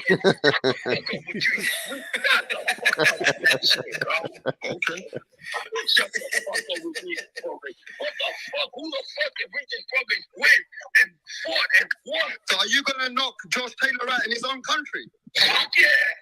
What round? I don't give a fuck what round, but we're gonna fucking knock him out. He ain't gonna take that fight, bro. He ain't stupid. And his manager, are you ready to put money on that fight, closer to the fight? Let's go. Let's stop the motherfucking bullshit. Let's go. Money on that fight. Because I'm gonna be trader of the year for the next 7 fucking years, motherfucker. Like me, motherfucker. You better respect who you're talking to. All right? Yeah, but look, bro. I'm just saying, right? We can have some fun. We can have some fun. We can put some thousands on it. I know you fucking hate me even more now, and I love that shit. I don't hate you. No way. Listen, let me tell you something, senior. I've been through death and back. I only love people. I don't hate them. Bro, I ain't scared of nobody, bro. You want to come and kill me? Everybody knows where the fuck I'm at. Why are you talking like that, man? I'm a big fan of you and your son. You're a hater, bro. You're a fucking hater. You never give my son respect. You got the motherfucking wrong person. I've been supporting your son since I lost money on your son. I'm the biggest supporter of your son from England. I've been supporting your son. I've been taking shit from the fucking Haney's. I've been taking shit from the motherfucking Haney's for your son. Let's get the shit straight. I put the Haney straight because of your son. I put Bill Haney straight because of your son. Yeah, there's arguments on internet. And I'm the one who pulled up on Bill Haney and told him, stop capping on Teofimo Lopez. Stop hating on the fucking Lopezes. I'm that guy. This is I am that guy. You're talking to the wrong motherfucking guy, bro. I've been Wow, I told him. Teofimo Lopez. Everybody's scared of rap star when it comes to Teofimo Lopez. Everybody fucking shut the fuck up when it comes to Teofimo Lopez around me, bro. I don't know who you're talking to, bro. That's me just keeping it real, bro. Wow. I can't believe that. Well, then you just got it. I told him straight. No, how about this? I got offered to support the DHP team. The DHP team told me to come to them. Yeah, I got told let him talk, Rapstar. And I don't fucking let me talk. Rapstar, let him talk. In the fucking world of boxing, why have you seen a motherfucking kid with only 16 fights? And when I said it 3 years ago, that's what he was going to do. I'm a motherfucking God, motherfucker. God talks to me, bro. You fucking with the wrong peoples, bro. Your shit's gonna be fucked up. Your world's gonna be fucked up. You keep on fucking with me like this. Hey, let me tell you something. Only God can fuck with me. You could never fuck with me. Even 50 of you, even 100 of you could never fuck with me. I'm a motherfucking man, and no man can fucking ever fuck with me. So you can fucking friend me as much as you want. Yeah. Let me tell you something. I ain't scared of no fucking man. Yeah. I ain't scared of nobody, bro. So don't fucking say anything you're gonna fucking threaten me. I support your fucking son. Yeah? I support your son. You got more to lose. You got more to Wow, lose you got than me that angry. You're a celebrity. You got more to Yeah, you lose. try to pull it on me. Fucking celebrity. I don't give a fuck about that shit, bro. So don't threaten me. I support your son, bro. I support your son. In the ring with him, bro. All right? And there's something that you gotta understand. My predictions came true. Give me some fucking respect, you stupid idiot. I do respect you. And I respect your son. But you getting this the wrong fucking way, bro. You taking this the wrong. This is fucking rap star. I'm ready for all the smoke. You're a liar. You're talking fucking to the wrong person, bro. I got your son's back. Even after me and you are done, I'm going to speak good about your son. I'm always going to speak good about your son until he shows me something else. Fucking bashing these motherfuckers out. Fuck Josh Taylor, motherfucker. I can't wait till I fuck that boy up. Because he's a pussy. He's a fucking pussy. And tell him I said that. Fucking pussy. Hey, let me just tell you something. MTK can make that fight. MTK's with Josh Taylor. We are the biggest motherfucking management company in the world. I'm your fucking son. MTK is the fucking biggest. And anyone can fucking fight. Contact fucking MTK. Alright, bro? Yeah, you should dub that a bit. Anybody. Out of here, bro. Alright, my friend? What about you the scared about, you fucking idiot? I'm just saying that you just need to contact his management company, bro. He's the biggest motherfucking management company in the world. Fuck you at, bro.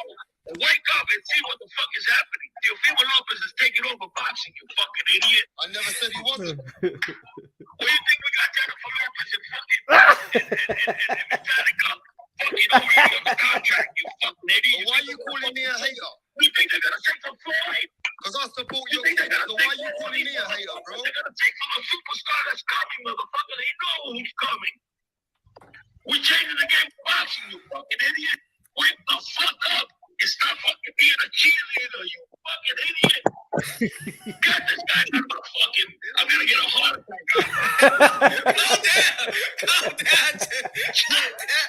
Calm down. Yeah. Epic, bruh. Only in personal boxing, man. They forgot the days, rap. They forgot the days. That was so epic, man. That got me more interested in the. I wanted to listen to all of that than the whole live. That shit was. It's more, epic. bro. That's more. more. Let me tell you something though. That's why he knows that he knows we had this smoke a few times, me and him. Yeah. And if I'm not that was mistaken, the first. That was the first one. Yeah, and if I'm not mistaken, you said, bro, this needs to calm down between like he was gonna have a heart attack. Like shit was getting crazy. Like he never met he never met a man like me. He's always seen all your people coming over there speaking nice to him, but he started coming at Josh Taylor like he's a bitch. And I said, no.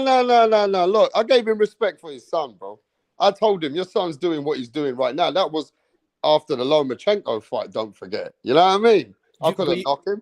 You know what it is though that we gotta give credit to the Lopez team. They've been calling out Josh Taylor for a long time. That's what I said earlier. I said I'm giving it to Senior and his son. They've been calling out Josh Taylor, and I even got some. They were calling out Josh Taylor leading up to the Lomachenko fight. Yeah. Remember, they was going for Jose. They was going for Josh Taylor to beat Jose Ramirez because they wanted Josh Taylor. I remember when he tried to threaten me. I forgot that. He tried to threaten. He actually got so angry. He said, "I'm gonna fuck your world up," and I took it personal. And I said, "No," because I spoke to his son not long ago. And his son was amazing, like great to me. You know what I mean? I said, "Man, I love how Teofimo Lopez is rolling." But when he said that, and I said, "No, you motherfucking 100 of you ain't gonna fuck with me." And I forgot that it went to that point, didn't it? Yo, That was epic. I got content for days. Like that right there is a live. I ain't even like put it as a video or nothing. Watch me put that. I'll forward it to you though, so you could. You know what I'm saying. Now I want to say this. Now, did you see these little clips? Obviously, you did. What do you think about Josh Taylor saying to Teofimo, "You're not even a real undisputed"? That's just like Teofimo was saying, "I'm a legend. I'm a great. I'm a this. I'm a that." And Josh Taylor said, "Man, you're not even undisputed properly because of what they did to you." And on top of that, he's saying to him, "You're only a great in your own head. You're full of shit." And then Teofimo goes. Josh Taylor goes, you're a piece of shit. And he went, Teofimo said, "I'm not a piece of shit. I am the shit." Teofimo's trying to get to Josh Taylor. He's trying to make Josh Taylor feel like I'm a big prince and I'm a king and you ain't shit. It's good. It's good though. You know what I'm saying? I think it's gonna once the media week the next week. I think it's gonna be very, very good. It's gonna be very, very good. You know what I'm saying? But to be honest, him walking away, who you think who got under whose skin more? Who you think? Well, first we gotta see the whole interview. I think Josh Taylor don't want to go into this talk with him because he doesn't understand him properly. His lingo and his slang. Okay. On top of it, I don't think Taylor wants to get into the mind game. I think Taylor don't want to get in with it when he gets into that talk with him. He thinks I'm going to see him face to face anyway, right? I think it's on it. I don't think Taylor wants to give him the opportunity that he's giving him more out of it. I think that his I think he's been thinking about that comment because even with you saw the Max Kellerman interview? No. He talked about that he wanted to kill him, and Max didn't even ask him about it. He insinuated that. You feel me? So that's been on his mind. Josh Taylor don't like that. You know what I'm saying? Josh told Max Kellerman that, yeah? Yeah. Okay, what did he say? How do you say it? Shit, let me find the clip. There's the either you find it or I'll find it, but if you can find it, that'd be great. Hold on. Let's play the clip on Max Kellerman. Yeah, Gabriel. What was you saying, Gabriel? Yeah, well, I don't think that Josh Taylor wants to get into all the mind games and stuff. You know, yeah, I think he means business when it comes to this fight, and he just doesn't want all that back and forth. Probably, I guess. You know, that's what it seemed like to me. Yeah, I mean, to be fair with you, I know Teofimo Lopez says that I can't scare a man like Josh Taylor unless I tell him I'm just going to kill him. Because he's that kind of person that maybe don't take me serious. Do you really think that would take some elite fighter like Josh Taylor, who's been in the game since 7 years old, every amateur rankings, been in all these tournaments, made it in the pros, fought some of the most difficult fighters in the world, traveled everywhere, then elite fighter like that coming against a Teofimo, he's not going to be really that bothered about what Teo's saying because, you know, this is boxing. He knows there's a big pantomime behind the sport. He's heard this before. Do you think that would bother him, way Teo's speaking, Gabriel? Not at all. I mean, I think he demonstrated that. He walked out as if, you know, I don't care what you got to say. I'll see you in the ring. And, you know, that back, I don't think that phases him. But I really do think also that Teo does have a good shot at possibly winning at a decision. In a decision, or maybe even a KO if Taylor is not careful. I'm rooting for Teo. You want me to play it? I know he. Yes, I know he didn't look too good versus Sandor. Go on.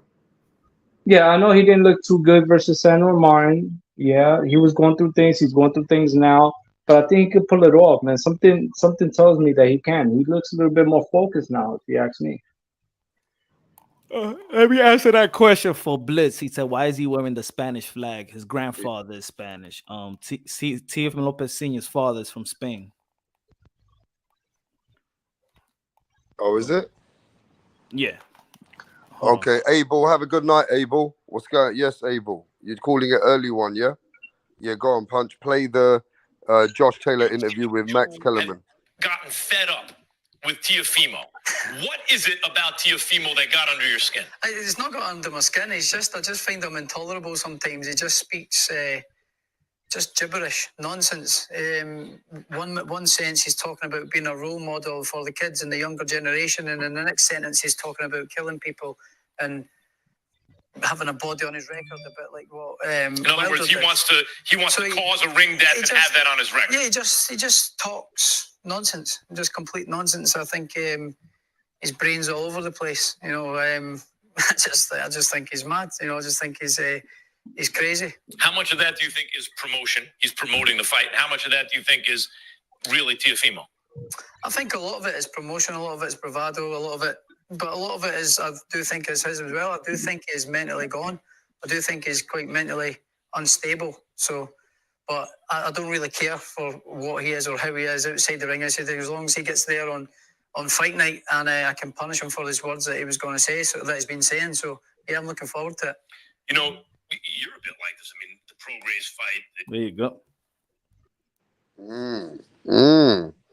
So basically, just that interview has got to even Josh Taylor now. Yeah, everywhere's got the interview.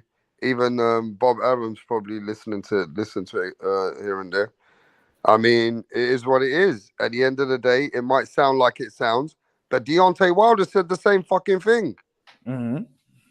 And there was a group of people on the YouTube. We don't need to mention names. We all know the game.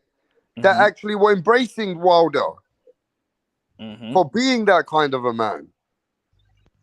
So now Teofimo being like Deontay Wilder, maybe they should be fucking embracing him on those channels too. Mm-hmm. You know what I'm saying? Because that's what they want to hear in America, don't they? Isn't that what they were doing? Isn't that what the heavyweight champion was saying himself? That's what they were supporting, right? Yeah. So well, notice how the LDBC channels when Wilder. I'm sorry to cut you off. Notice how the LDBC channels when Wilder was saying that stuff, they were applauding it. They didn't have nothing negative to say about it. You know what I mean? And then, but when it comes to Teo, it's a different thing. Now he's got mental issues, or now he's it's whatever. But when Wilder was saying it, they was all good with it. I don't understand that.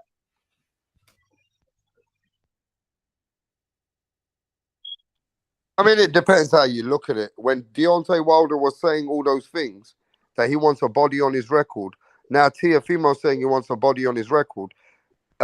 Dirk, was you supporting Deontay Wilder when he was saying it? Hold on. Before that, my fault. So this is what it is right here. Look. No, he said, Rapstar said, is that 10K still on the line?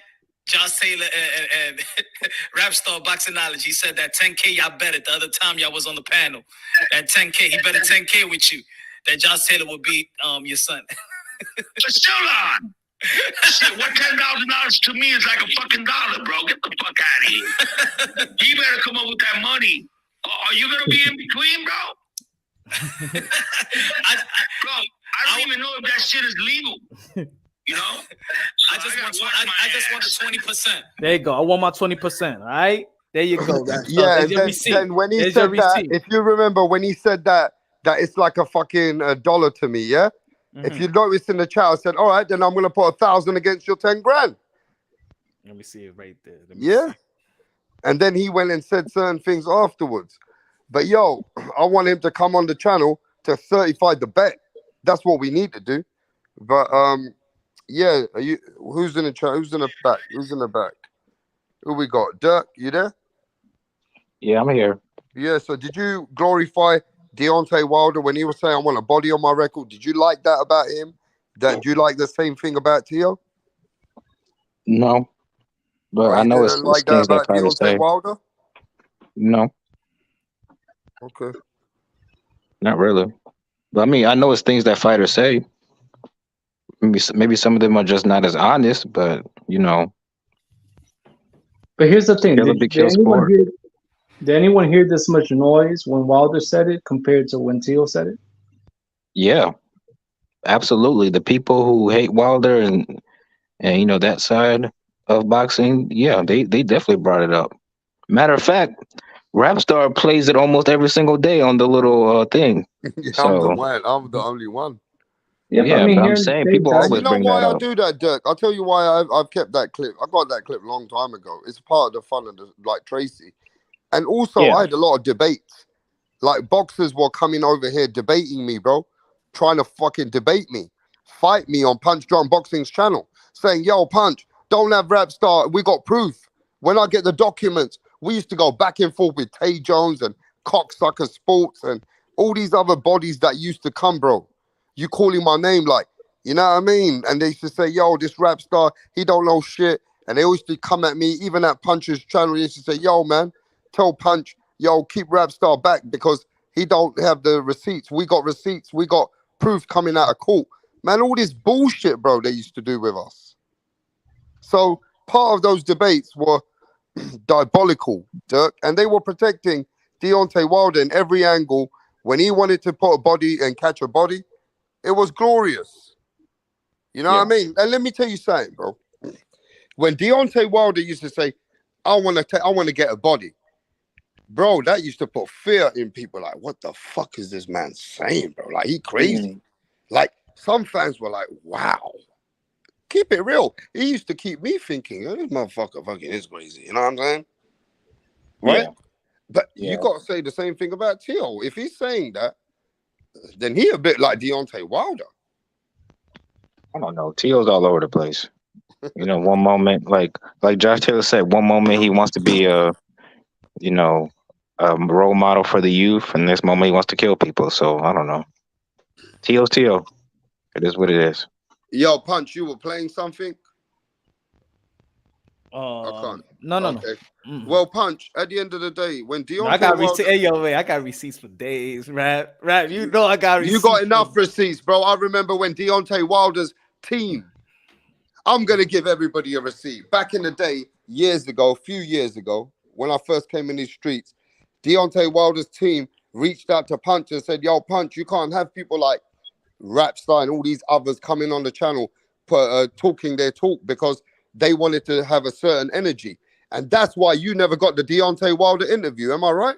Mm-hmm. Because Wilder's team said, yo, Punch, we need you to be a certain way.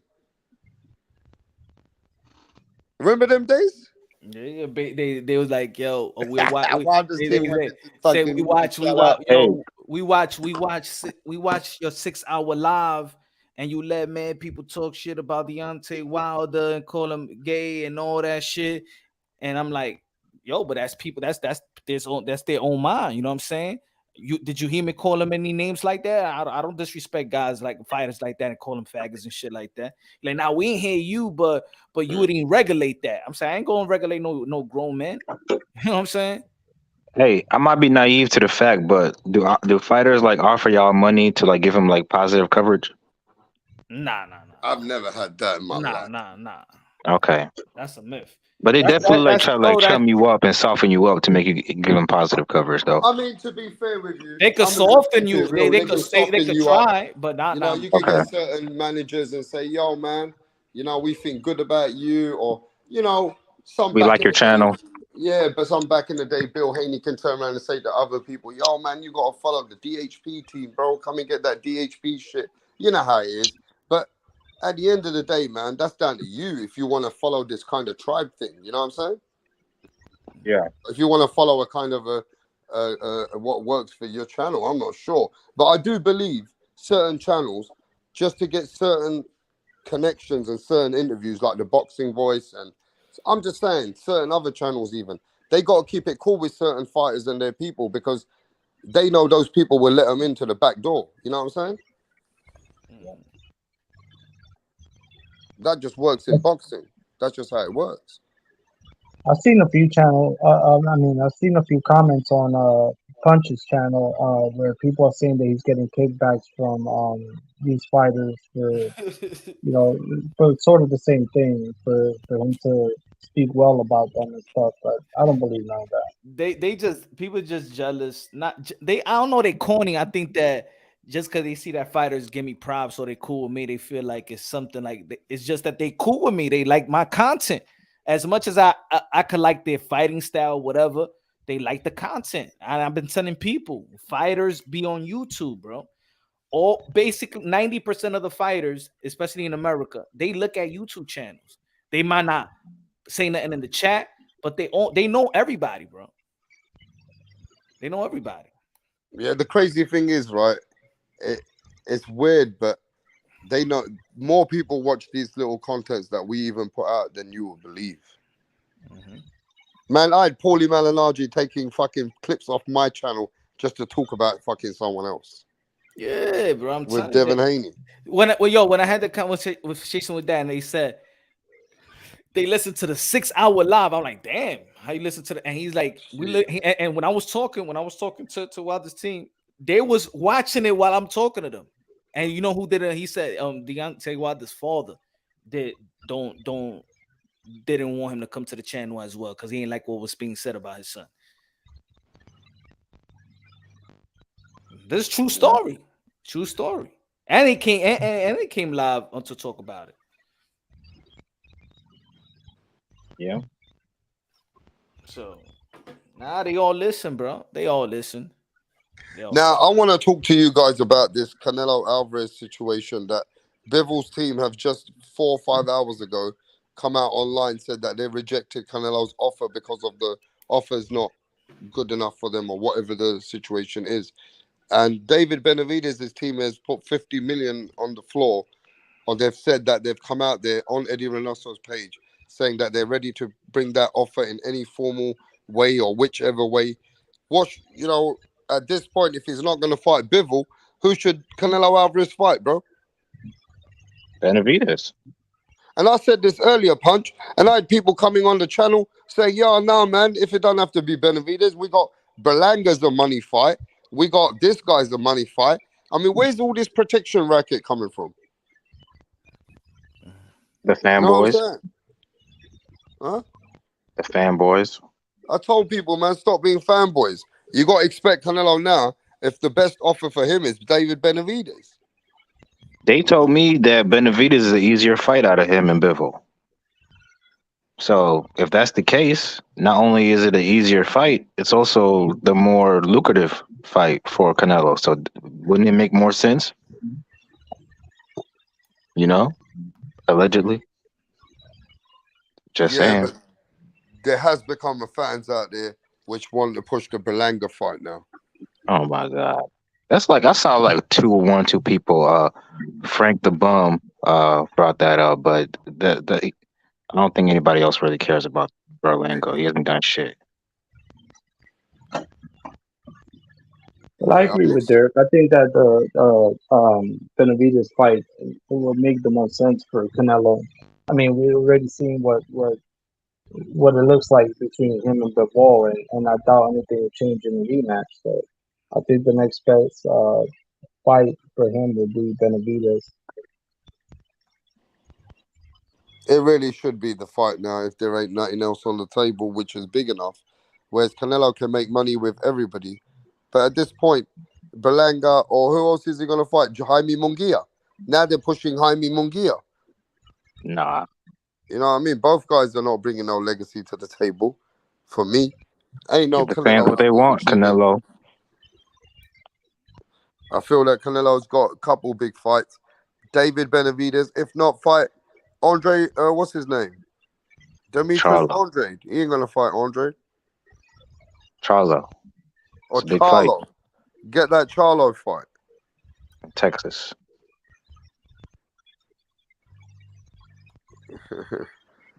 Yo, man. Some people don't like you in the chat, do they, Dirk? I've always noticed. It's okay, that. because I go against their boyfriend Canelo. Yeah, well, I just think at the end of the day, Canelo got a few big fights. I think David Benavidez is a big fight for him. But, apart from that, man, Canelo's got just a few names. That's it, really. Just a few fucking names. I don't know where else to go with him. I don't. Yo, what you think about this answer? I tweeted, yo, Loma has 3 losses in his record. Has anyone said Loma should fire his father like many ask sons to fire their father like Angel Garcia, Tio Sr., Ken Porter, Bill Haney, Ruben Guerrero? Why nobody ever held Papachenko accountable? because a lot of people don't think he lost those fights. So, well, the Teo fight is probably the only one that they can say he actually lost. But even that one, they have an excuse. They say his shoulder was hurt or whatever, and so that's why. I did like what Dougie Fisher did answer. He said Papachenko wisely stays off camera and keeps his mouth shut. Most fanboys forget that he exists between Loma's fights. American boxing dads, well, they're a little different. True. That's true. He is behind the shadows or whatever. Mm-hmm. Well, I don't think he would ever fire his father. Like, that whole style that they cultivated was him. So. But I think the father and son. If we look at it like just broad, the father and son combination's actually been highly successful in boxing. If you think about it, yeah. Like if you think about a lot of fighters, they're highly successful with their dad. Even the ones in the corner, people see Derek James, people see Eddie Reynoso, people seen even Kalen Plant get other managers, but the people that still mold them is still in the corner. Earl Spence Sr. never left the corner. He's still in the corner. And I don't think people give him enough credit at all. He's still by his son's corner. Henry Garcia was still in his corner with Ryan Garcia. Kalen Plant's father is still in his corner. Just think about it. Even if you have a real trainer, think about it. If you have a different trainer, but your dad is still in the corner, who you really listening to? Probably Derek James. But as you as a son, like think about it. You mean would I listen to Derek James or my pops? And they still in your corner. You still gonna listen. You giving your dad the benefit of the doubt. You know what I'm saying? Yeah, you grew up. You came up with him, so it's different. You have a son? Not that I know of. Just kidding. But if you do, it don't matter if he plays basketball, whatever, and and another coach is coaching him, and you watching your son in the bleacher, he's always gonna look at you for instructions. Right. It don't matter. Sons always sons are always also playing for you. Like my son, every play he does, whether he make a basket, turnover, he's looking like for my validation or something like that. Always. It don't matter. And that's what it is. Yo, Punch. I'm seeing Nick Gurr talking that shit in the comments, man. He's got it out for you. Who? Nick Gurr. Nick Gurr. I think that's He says that guy Punch talks about his mom's VJ, whatever. I don't know, man. He's got it out Come for on, you, man. You know that guy's a troll. Look at his name. Yeah. I figured that one. Anyone got any updates on Tank Davis? What's going on with Tank Davis? What happened? Apparently, he was in a hotel instead of the house in Baltimore he's supposed to be in. So Calvin Ford, it wasn't doing his job. Damn. What happened? Because he was supposed to stay in Calvin Ford's apartment or house, so he was supposed to be in the watch of Calvin Ford in the house. They didn't let him do house arrest in his own home. It was supposed to be in Calvin Ford's home. I mean, isn't that something like that? Like, that was strict. Like, I'm pretty sure they made that clear. So, like, why would they not try to enforce that with Tank? What are they doing? I don't know. Stupid. If he was house, if he was house arrest, maybe and he had that shit in his ankle, they figure out that, hey, yo, you haven't been staying where you've been staying at, huh? Right. I think that's how they found out. If he had something, if he had the device in his ankle. All I know is July is looking like the best month of the year in terms of boxing. That's all I know. Shit, I hope everybody stay healthy. Yeah. Why? Because you got Fulton and Inoue, and then Errol Spence and Crawford, right? You got Virgil, you got Virgil Ortiz, Stanionis on the same day. Boots Ennis is fighting as well on Showtime. That's July 8th. You got Frank Martin. Fulton, Inoue. Frank Martin, they don't know if he's gonna be fighting in the 15th or the 22nd. You got Earl Spence, of course, and Bud Crawford. Who else? You got Jake Paul, Nate Diaz. That's gonna be good.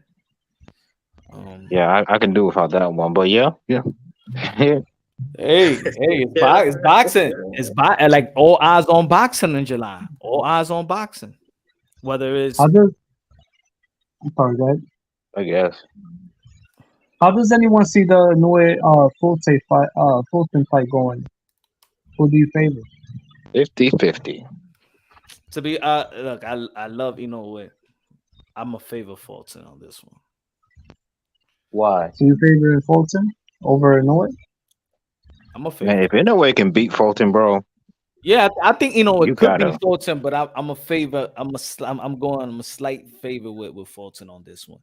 I think Fulton showed that he could slug it out for whole 12 rounds like he did with Angelo Leo, and then he got box on the outside. He could do it both. You know what I'm saying? He could do it both. Big fighter. Got good footwork. He could box. He could slug it out. Now his power is not on that, but that's what makes it interesting because it's power, but he's coming up, so we're gonna question whether his power does carry. And and his heart. Fulton got a lot of heart and his stamina. Exactly. Like he's got all the ingredients for a champion. So if Inoue can get through this test, bro, you got to put him number 1 or number 2 at the lowest. Because Crawford, if he wins, he probably have a good argument for number 1 also. But yeah, man. I've been watching a lot of Inoue's previous fights, and this guy is looking better than Pacquiao, man. I mean, so far, I think he might, if he keeps up at this pace, he might be able to slow down. Pacquiao. You gotta slow down because you gotta remember at 24, 25, Pacquiao was fighting guys like Morales and fucking Barrera. Right. Yeah, man. So in a way, fighting is like nobody. Going there to lose. They just going there to lose. Yeah, the best fighter Inoue's fought so far is 40-year-old Nonito, and we love Nonito on this channel, but let's be real, that was not prime Nonito. So I still think Inoue is probably a special fighter. Yeah, I think he's probably a special fighter, but we got to slow down the Pacquiao comparison. Well, he definitely made a statement in that second Nonito fight. He got him out there in the second round. Yeah, that's what you're supposed to do to the old legends. When you go up against a guy that's past his best, and you're a young special fighter, that's what you're supposed to do to him. You're supposed to stretch him. I mean, Nonito still got it, man. I think he's still a threat. I think he could still compete even at his age. He's probably 41 years old. I think he's got a fight coming up. But I mean, he's still got something to offer, in the fight game. I mean, right. I say that Inoue is more technically sound than Pacquiao.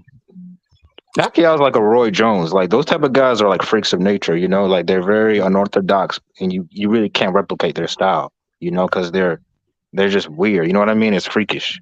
Like back in the days, Manny Pacquiao just had a flinging jab. He learned how to throw a real good jab when he was 30. Yeah. The angles, and like he had bricks in his hands too, like stamina. Pacquiao's a bad dude.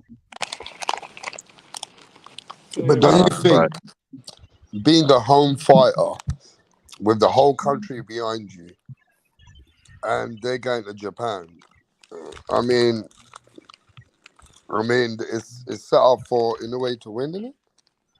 Not necessarily. It could also be extra pressure for Inoue because he's the favorite. He's expected to win. Fulton's going there with the underdog, so he doesn't really have much to lose.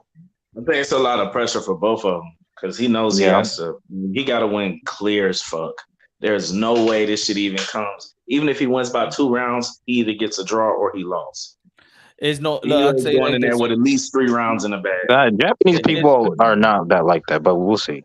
There's no pressure for him to fight in Japan. I think it's going to be in terms of pressure because remember the Japanese crowd they can't.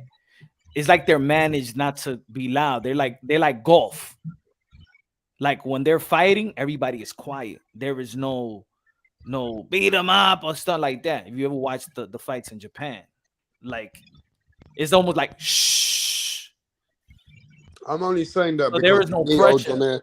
I'm only saying that because Nonito, Donet, and Rachel were telling me there's a few things that they were expressing in Japan that doesn't go in their favor at that time. Yeah, like that trainer and shit like that, the gloves and all type of other shit. It's Japan. I mean, he's their darling. This is gonna happen anywhere. So of course he's gonna have. You got to go in there and win clear as fuck, clear as shit. But everybody that fights, He knows that though, so that's good. He's not naive. If you watch Inoue's past fights, everybody literally comes to him. It's very, very few people that actually try to box this dude. You know what I mean? Like, so that's what I want to see how he handles that. Can he cut off the ring? Can he figure out Fulton? And then, believe it or not, if he gets in the trenches, Fulton is a better inside fighter than Inoue. The now, one dude he did fight that was undefeated and came to fight, he just didn't have no defense. He was just swinging. That exactly. Latin dude, I don't remember his name. But where it's going to be a dangerous fight is if it's in the center of the ring and it's like a mid-range type of range. That's where Inoue is very, very dangerous because he's a great counterpuncher. And he's got high boxing IQ too, so that he can catch you and clip you. So you got to be careful there. But if I'm Fulton, I'll try to box the dude from the outside and then engage, close distance, engage on the inside and try to rough him up because the mid-range, you can't win that battle, in my opinion. It's nice when we can actually talk boxing and not have the toxic people on here. I'm not going to name any names, but yeah. I mean, we'll see if his power also carries. I think it will, but for some reason, you always got to listen to the fighter and how they feel because they know their bodies more. And for some reason, Inoue, he's been real kind of like skeptical about if his power would travel up. It's going to travel, bro. People like him, Tank Davis, and Pacquiao. Those like powerful punchers. Their power travels almost to any weight. And then he's worried about it not only just traveling, it not being as effective as it would. Like you see, Canelo hit one hit a quarter at 168, 175. No. So it could be not a one hitter quarter type of deal going on, and especially you get somebody that come to fight that got a nice chin, you should probably worry, especially if that's what you rely on. Can anyone imagine a Tank versus Inoue? I mean, if they were similar size, it would be an interesting fight. Where's Inoue fighting at? What weight? At 120 something? They're called Tank and 122. Maybe they can meet at a catch weight, like at 130 or something. That's not even a catch weight. Meet at 130, maybe. That should be a big fight. I would love to see that. Tank might be too big for him, though. You know who said that? Too small. See Loma says he's too small for 135. Everybody gets small shit. We'll go down to 130 and fight Inoue. Who? I'm not sure Inoue can beat Figueroa. I don't know if y'all noticed, but Figueroa, he gives everybody a tough fight. Shit, like, who wants to go somewhere and you keep complaining that you're not supposed to be there? Like, okay, we'll go down and fight. It's because he can't. Everybody that said, like they did with Pacquiao for here, well, he's really like 2 weight classes above where he's supposed to be at. He could really be fighting at like 126 for real. Like, then why hasn't we never fucking seen it? Bro, you came up and you can't go back down. Or you don't really want to because you know you're going to be compromising yourself. They did the same. Floyd used to say the same shit. Oh, I'll go back all the way down. No, the fuck you can't. We never see it. Ever. They always said never fucking do it because you can't. I'm tired of all that shit. But if Tank did fight Inoue, he'll start his ass. Yeah, he's too little for Tank. That's not even on. That's good. Now, if they were both equal sizes, I think Tank still beat him because I don't think you're gonna beat Tank by like hurting him or knocking him out. You gotta outskill him. And I don't. Yeah, his chin is solid. But you know what? You never know, bro. It'll be a great fight. I mean, I know it seems. That boy's got power, man. Especially at his size. Typically you see a boxer. Man. Yeah, for his weight or whatever, you don't see that type of punching power. Yeah, that knockout he had on Maloney, he just sat his ass down. That shit was crazy. Yeah, that shit was crazy, man. He's got a crazy power. I just want to see that the competition rise. That's why this will tell me so much more. I like fighters like Inoue. I'm not gonna lie to you. I like boxer punchers. That's why I like Tank. That's why I like Boots. I like Inoue. I like fucking Better Beef. But all those I people like boxer getting punchers. their competition up now. Like he going against Vila. This dude that Vila was just talking shit about black fighters too. So we're gonna see if he stand on that shit. Said they like to get on their bike. They don't really like to punch. So this one can punch. Who's right, that we're gonna casual? see. Like, he gonna starch his ass. Bro, who's that casual talking about comparing Inoue to Pacquiao? Who was that, Muppet? That wasn't me. Was that Gabriel Sanchez? I believe that was Gabriel, but Gabriel's a cool dude. Hey, get your act together, bro. was on there saying how he took you and the panel. Pacquiao ran through high-level fighters more impressively. Hey, Frank Bay, mute yourself. This dude is playing great. What's happening? Mirage, listen. I said if he keeps up at that pace, he might reach that level. I get it. His best win is a dude who's 40 years old. He needs to start. Do you know who Pacquiao fought when he was running through people? Did you ever watch boxing back then? He's not even fighting undefeated fighters, bro. That's why I'm like, you can't even come close. He's not fighting fighters in the same universe, in the same ballpark, except Nonito, who was still like 40. Nonito's human. He's 40 years old. He's a human. And that's it. So, can I ask you a question? He's just getting started. He's just getting started. He's not even fighting undefeated fighters, bro. Like, damn, you couldn't even fight somebody undefeated. All right, can I ask you a question, Mirage? Would you consider him a pound for pound fighter at this point, or does he need? I mean, look, I'm not a fan of pound for pound. Like, if you want to do a pound for pound, you can put him in, but he shouldn't be up the top. He hasn't fought the dudes. I don't care if you go through 10 divisions, okay? If you don't fight, like, it depends who you fight. These motherfuckers in these lower divisions, they're not the strongest divisions. So he hasn't fought enough guys, in my opinion, to be called, like, ranked near the top of the best fighters in the world. But you consider Fulton a real opponent, though, right? At least because they said that same shit about Devin Haney. It depends on who you fight, but now all of a sudden, it don't depend. Wait, hold up, Barrage. Wait, hold up. Repeat what you just said. Fulton's decent, but I don't know much about him. I've seen a couple of his fights, but I mean, even him, he's not some fucking legit star. Like you're only saying that because he doesn't fight the way you like. You like power punchers. No, but who's he? Figueroa is a hard fight. Trust me, Figueroa is hard for anybody. You saw what he did too. His last, I believe, 10 fights he's Figueroa fought. beat Fulton's ass. Shut the fuck up. What level is he on? Fulton got his ass beat. Everybody's seen it. It was yeah. You think every black dude lost every single close? Did I say anything about black dude? You don't have to say it. We know what type of time you're on. Well, it's already obvious you're trying to set Fulton up. Every time you come on this panel, it turns toxic. What? Me? Oh my God! You ruin the panel every time. I didn't say anything about black or white. You are. Everybody knows Figueroa beat his ass. Watch the fight. Everybody is booing at the end. He didn't want to fight. He don't want to fight Figueroa again. What do you expect? Oh, so now that's the excuse. It's a pro match. The point is, Fulton's a good fighter, but I'm comparing the standard to the Barreras, the Morales.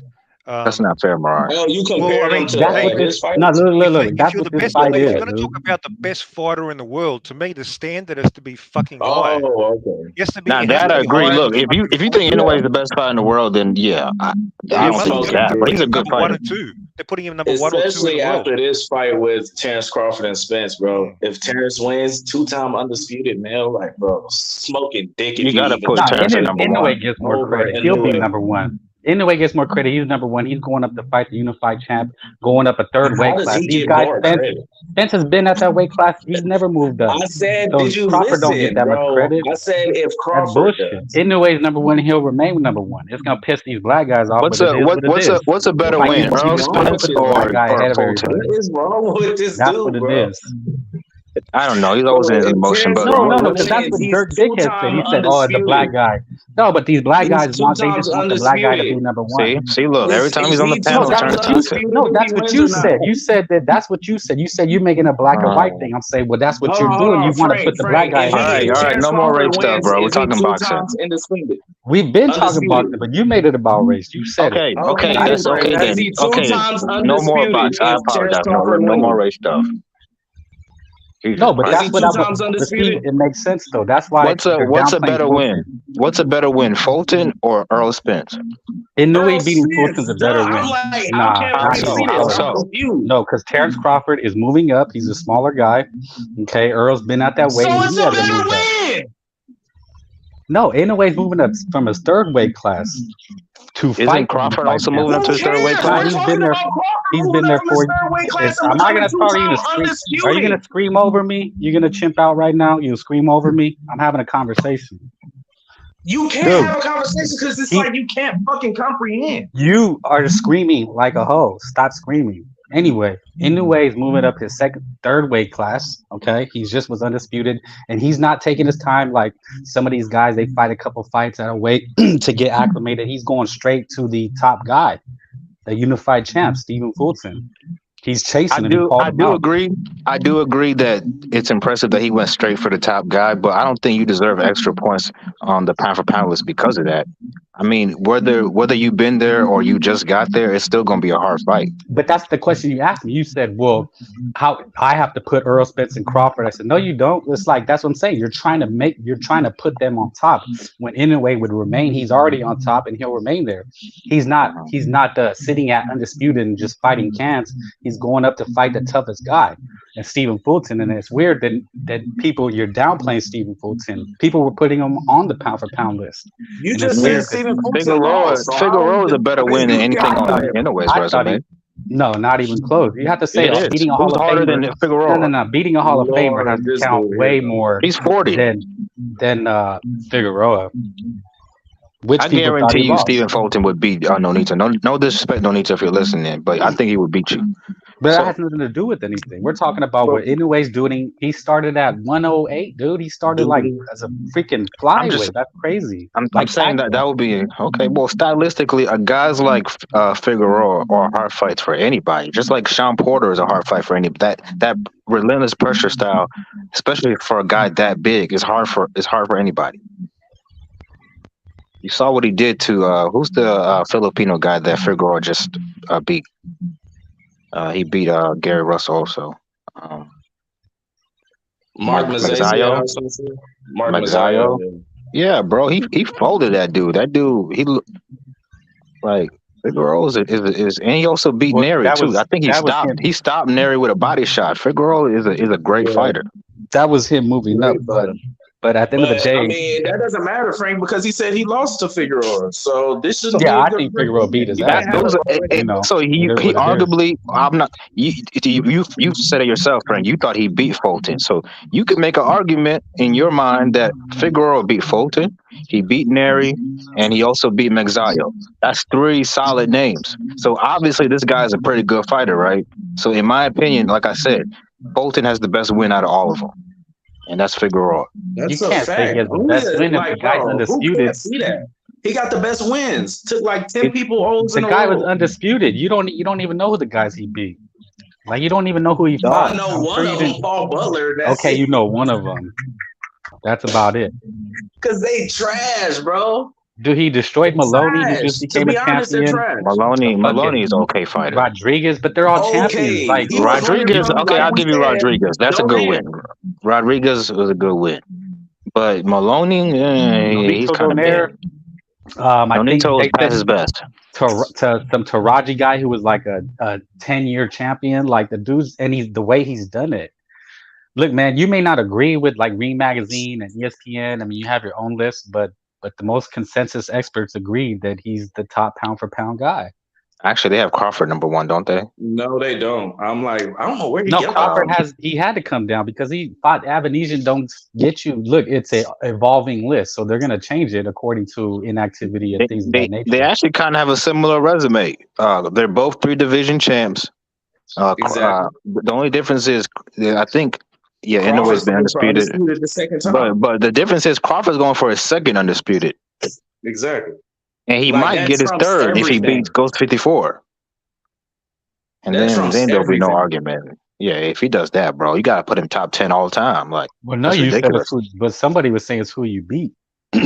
Like you want Spence to is a track great win. These fighters are, No, bro, Spence if is he beat done, man. Charlo We all know and Spence is Spence, Bro, done. Spence is top 5 Spence is pound for not. pound on a lot of He's lists. not. If you beat him, that's a lot of He's points. not pre accident Spence. He's tarnished, bro. He's like on his no, last leg. what? Well, it doesn't I think matter. he's better That's after your that opinion, accident. Frank. You're in the minority when you No, say shit like that. it's known. He hasn't fought. Dude, he fought 14 months ago. If he was the killer, this beast that everybody said he was, because Rapstar asked us what was great eras, and we were talking about Sugar Ray Leonard, Tommy Hearns, Marvin Hagler, because they were fighting. They were building these fights up. They were fighting consistently. They were fighting in their primes. So they So you're got those saying he's not credits. fighting consistently, he's not a killer.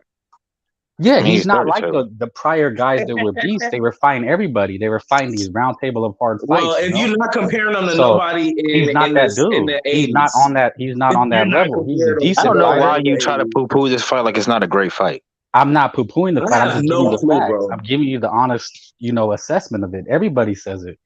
Anybody Who's that can everybody? assess it. Because that's a hell of a Nah, generalization. reading articles, Max Kellerman and them, like the fight was it was Max best Kellerman, I'm done. 4 Max years ago. Kellerman.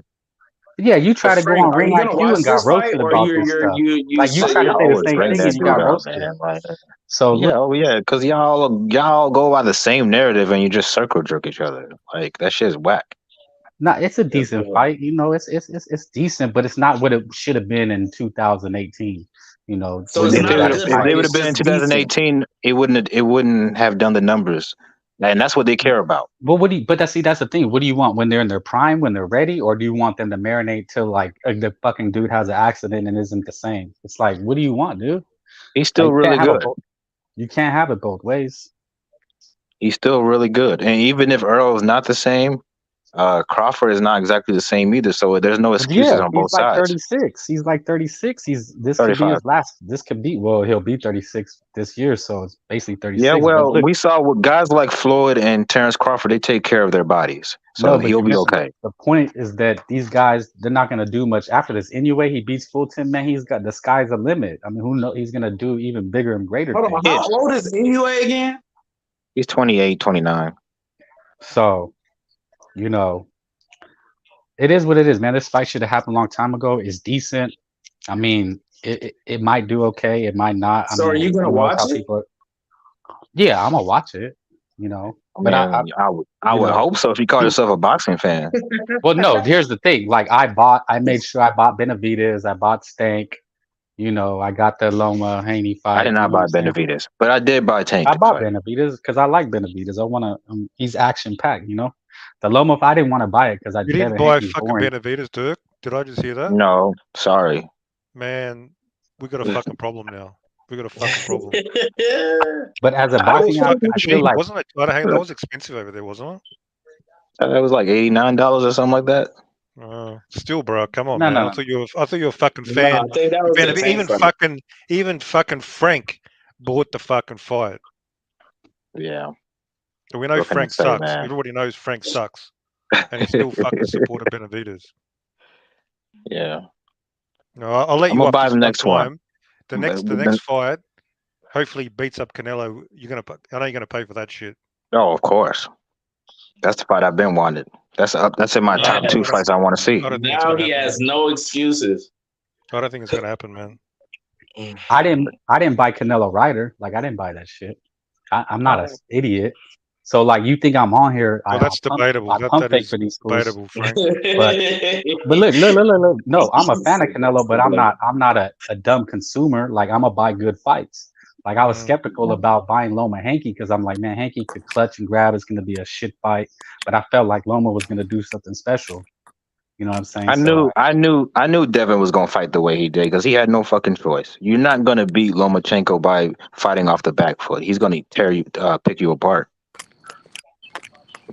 And when Devin did back up, that's exactly what happened. The only way to beat Loma is pushing him back. He didn't beat Loma by pushing him back. I said, what's the only way? You gotta initiate the offense with Loma to give him some trouble.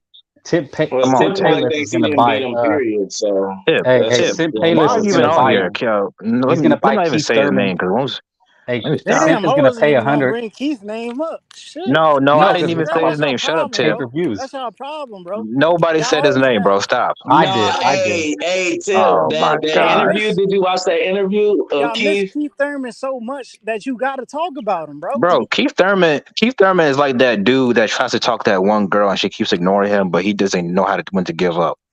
Errol Spence does not want to fight you, bro. Let That that he shit walked go. past her in the hallway, where my hug at? Where Yeah, my where my hug hug at? at? Like, man, sit your ass down somewhere, bro. We Like, you don't listen. irrelevant. After what is it? July 24th. What's the date? 29th, some shit. One of the two. Yeah, July, yeah. He got. We July or know he June. got 3 names. We know what it is, bro. After July, right? We no longer have to worry about Earl Spence because Take that fat ass lanyard off, Tip. he'll no longer be relevant. Hey, Tip. Every top 10 welterweight right now will beat Keith Thurman. If you say so. I think Butayev will beat Keith Thurman. Hey, I think Cody Crowley could beat Keith Thurman. hey. I think Stanionis could beat Keith Thurman. If Earl was so Obviously, popular, Virgil. Yeah, I'm dead serious. Virgil will fold Keith Thurman in the first round with a Yeah, body shot. Virgil will put that boy down Yeah, he to. gonna. Yeah, come on, bro, stop it. Virgil gonna boy, fold his ass. Boots will Virgil, fold his ass. That time out. goes without saying. Like, Earl do Spence y'all will do hear what bad y'all things to saying? him. Like, come on, man.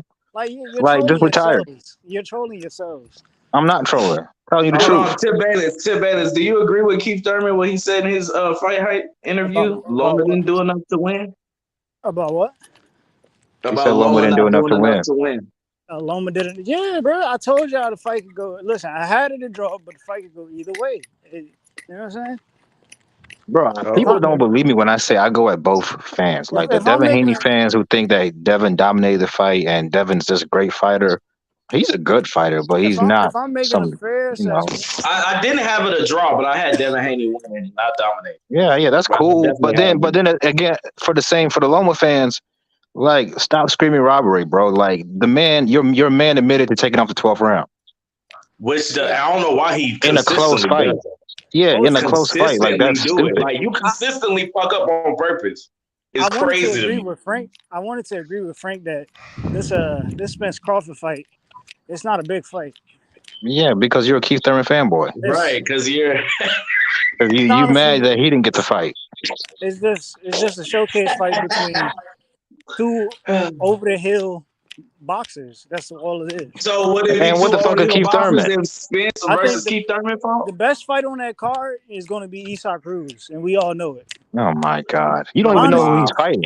Bro, this dude is trolling hard. honestly, Spence and Crawford. You know the scary thing about Tip? I don't think he is trolling. The shit he be saying, I think he believes it. Listen, bro, Spence and Crawford should be You co-main gonna say event co-main event? Isak Oh Cruz. my Lord! Why not, Bro, bro? Listen, I'm done. we can He's lying, guarantee, bro. You know that's a troll, son. Like bro. it's no, We it And can don't who's gonna be the guarantee a main event? knockout. Keith Thurman versus who? Versus We Tip can Bayless? guarantee a knockout with Isak Cruz, bro. No, These T. two, Bennett's gonna be the cut man. these two mediocre fighters, bro, they're not gonna go at each other, bro. It's not gonna be entertaining. You know what I'm saying? So it If would these a more Mediocre. entertaining fight be Keith Thurman and Spence? Hey, listen, Keith is gonna knock him out. That's what's gonna make it entertaining. No, I'm saying would there Which be two over the hill fighters I ain't fighting gotta, then? I ain't gotta the worry for last me. time Keith Thurman knocked somebody out, shit, Hey, I don't listen, even know. it's Right, different I when had you on fight. Pampers, nigga. It's different when you fighting a dude who been talking shit. You know what I'm saying? I'm Oh, just that's what it asking you, would was. it be two over the hill fighters fighting then? If it was Keith versus Spence? Nah, because you got one fighter who isn't over the hill. Oh, But you know what I'm saying? true. In this case, we got grandpa, you know what I'm saying, uncle. Who you think got the better resume out of Inoue and Fulton? Like who fought the hotter competition? Not even just resume, like names, the actual competition.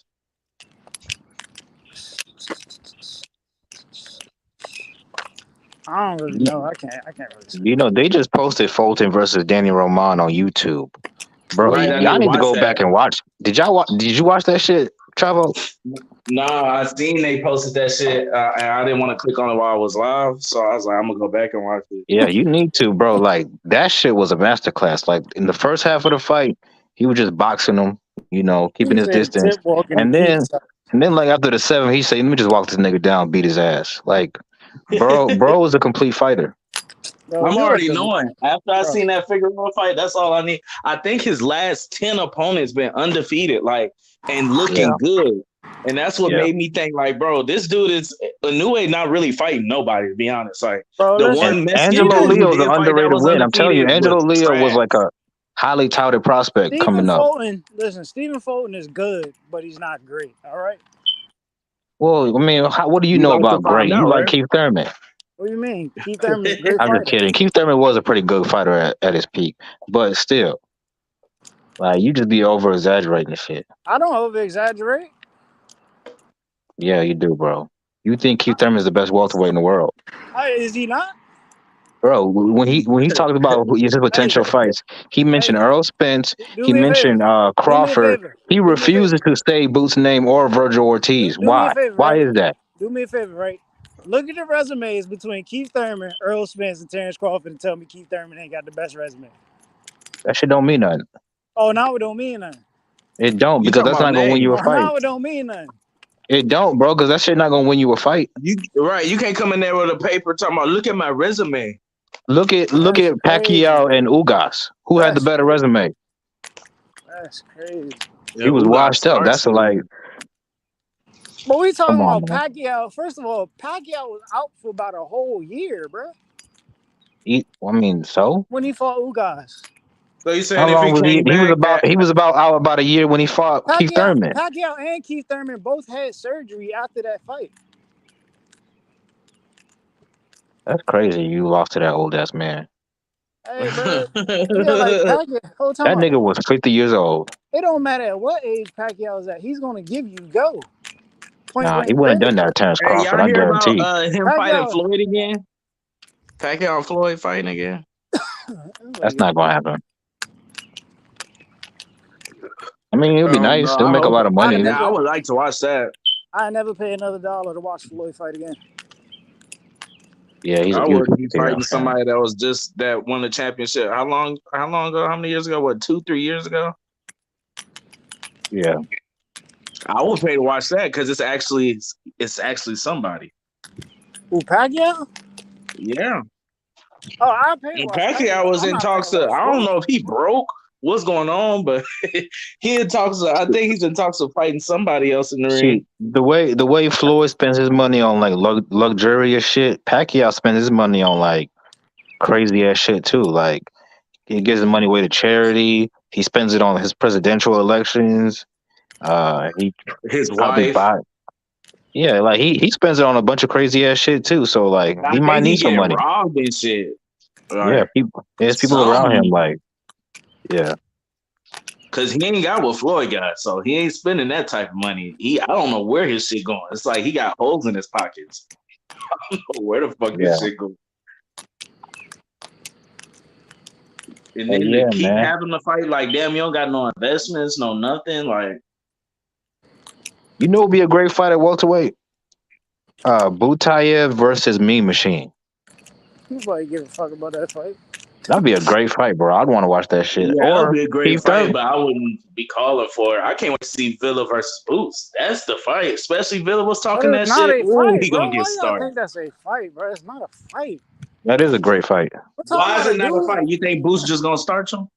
Bro, what is Villa gonna do, bro? What is Villa gonna do? Because let me tell you something about Villa. What is Villa showing you? What is Villa showing you? Well, everybody just beat Ellis. I think he lost to Ellis, though. Bro, the motherfucker lost the fight to Rashid. No, the reason why it's a hard fight is because, bro, Villa is another Maidana Valera type of fighter. No, he's y'all know who those two niggas are.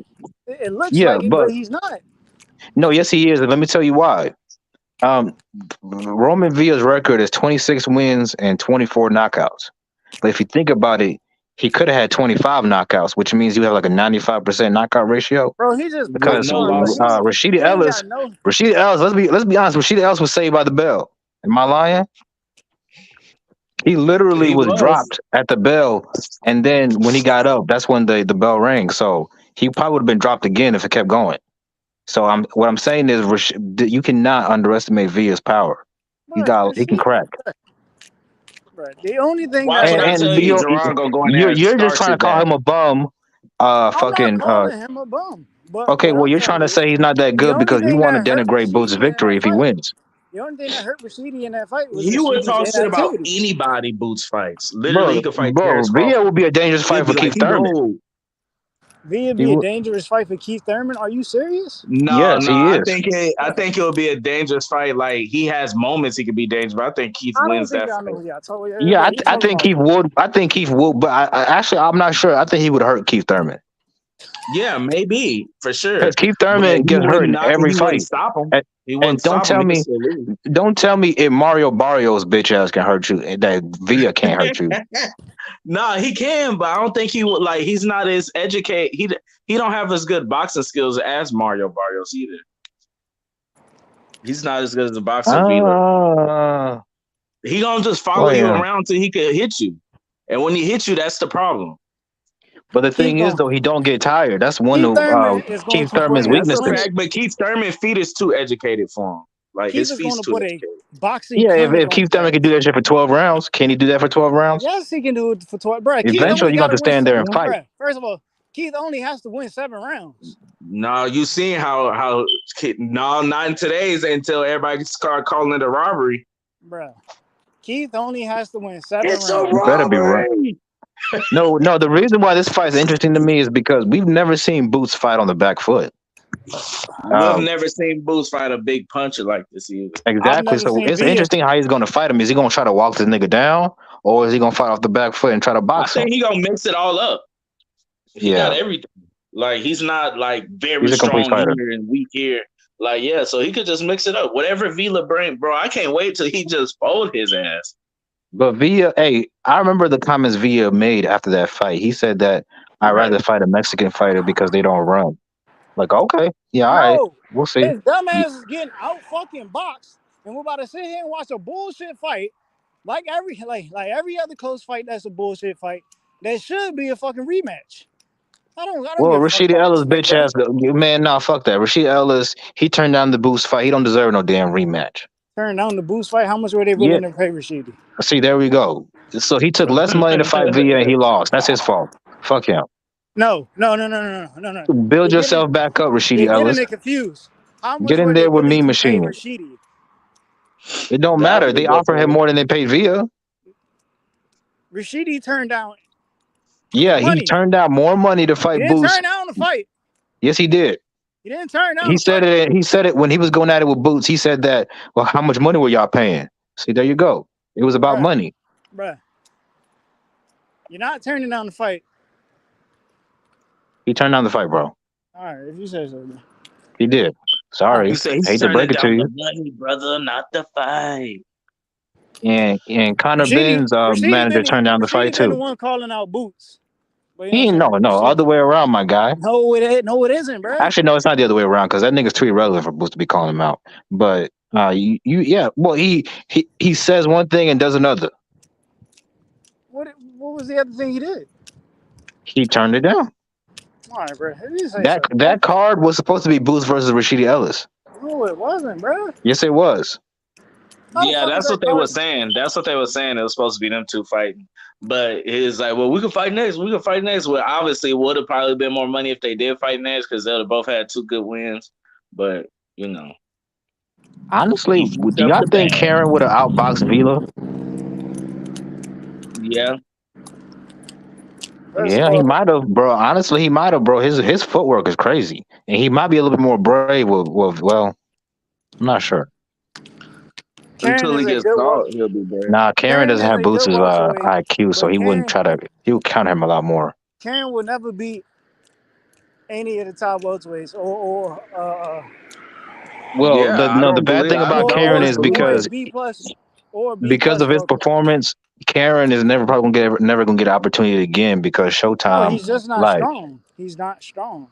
No, he's just not strong enough for Boots. He can no, box like trust a me. If he motherfucker, fights but he's somebody else, if he fights like a Keith Thurman, he's not gonna have that same game plan. No disrespect to Keith Thurman, but he ain't cracking like Boots. So he's not gonna try to run against Keith Thurman. It's gonna be a different type of fight. It's gonna be more action packed. What type of fight he gonna bring? He gonna actually try to fight him. Hey, yo, if a dude ain't willing to trade punches with Ennis, what makes you think this motherfucker is going to sit here and try to trade punches with a known puncher, bruh? Because Boots hits harder than Why would you fucking even Keith take that Thurman. risk? Why would you It even ain't take no that damn risk? risk. When the fuck is the last time Keith Thurman stretched some shit? Bruh, did you not see how he rocked Barrios and like Yeah, I saw how he rocked he his ass rocked too. Barrios like 6 times in that fight, bruh, in like 7 different Man, rounds. bro, please. Why do you think Tank was able to stop him quickly and That drop him little on his midget, shit, that but little not? midget from Tank stopped Baltimore who stopped him, and quickly? you couldn't. Who did Tank stop quickly? I A said bunch of quicker. people. Who did Tank stop Well, quicker? as soon as he put his foot on the Tank, gas to stop him, he stopped Tank him. stopped Barrios? Yes. Oh, because last time, if I remember, Barrios was still on his feet and a ref jumped in.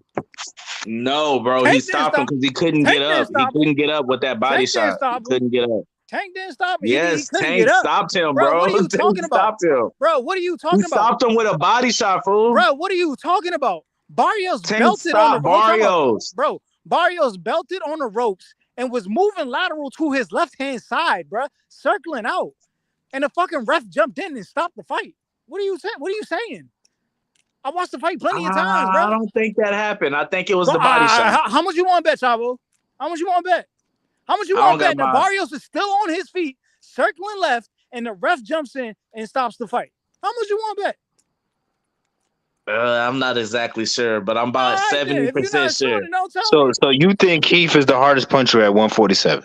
Come on, bruh. You see the motherfuckers keep them fought and drop? Oh Bro, my god, I bro! can't, This bro. this Why are is you beyond like this? fanboyism. It Bruh. Like, is, so bro. It's he like is harder than It's not Virgil. even up for debate. He hits harder than Virgil. Come on, bro. You're talking about dudes. You're talking about dudes who are sharp punchers. You know what I'm saying? They have to catch you with a sharp punch. I'm talking about this motherfucker hits you at any given fucking point. The shit's gonna hurt. I wouldn't Why be did he surprised if Keith drop him Thurman one beat. time though and Tank did? Come on, bro. I don't What do you agree mean, bro? with Tip. I Barrios don't agree struggled with to make Tip. weight in that camp. Bro, I don't agree with Tip a lot, but Oh he my is god! telling the truth. Barrios did get up, and the ref just stopped it. Like he wasn't like he didn't take a Oh, knee. this He just goofy ass nigga. Derek, I'm gonna tell you, bitch ass man. Let me speak, but Tip is right. Bro, Keith Thurman is not the hardest puncher at 147. Who's the hardest puncher at 147? Go ahead, Dick Ride. Say it. It's either Say it. it's Say it. it's Say it it's out your either mouth. it's either Boots, it's either Dick Boots, riding ass nigga, man. Virgil. Who the fuck Boots fought to say he's a hard puncher? You It's gotta a fight. tie. It's a tie between fight a three top people. welterweight. You gotta at least Hey, fight a top welterweight. matter of fact, I think Matter of fact, it's Boutayev actually might not hit It'll even. be harder. a 4-way tie. Matter of fact, two Yeah, last two it's knockouts. probably between 4 people. To be honest with you, His you can last go. 2 knockouts weren't even legitimate knockouts. They were punches behind the head, bro. Yo, Dirk would probably lick the toilet if Boots got off from it. That's the type of Man, bro, Boutayev probably hit harder than this nigga.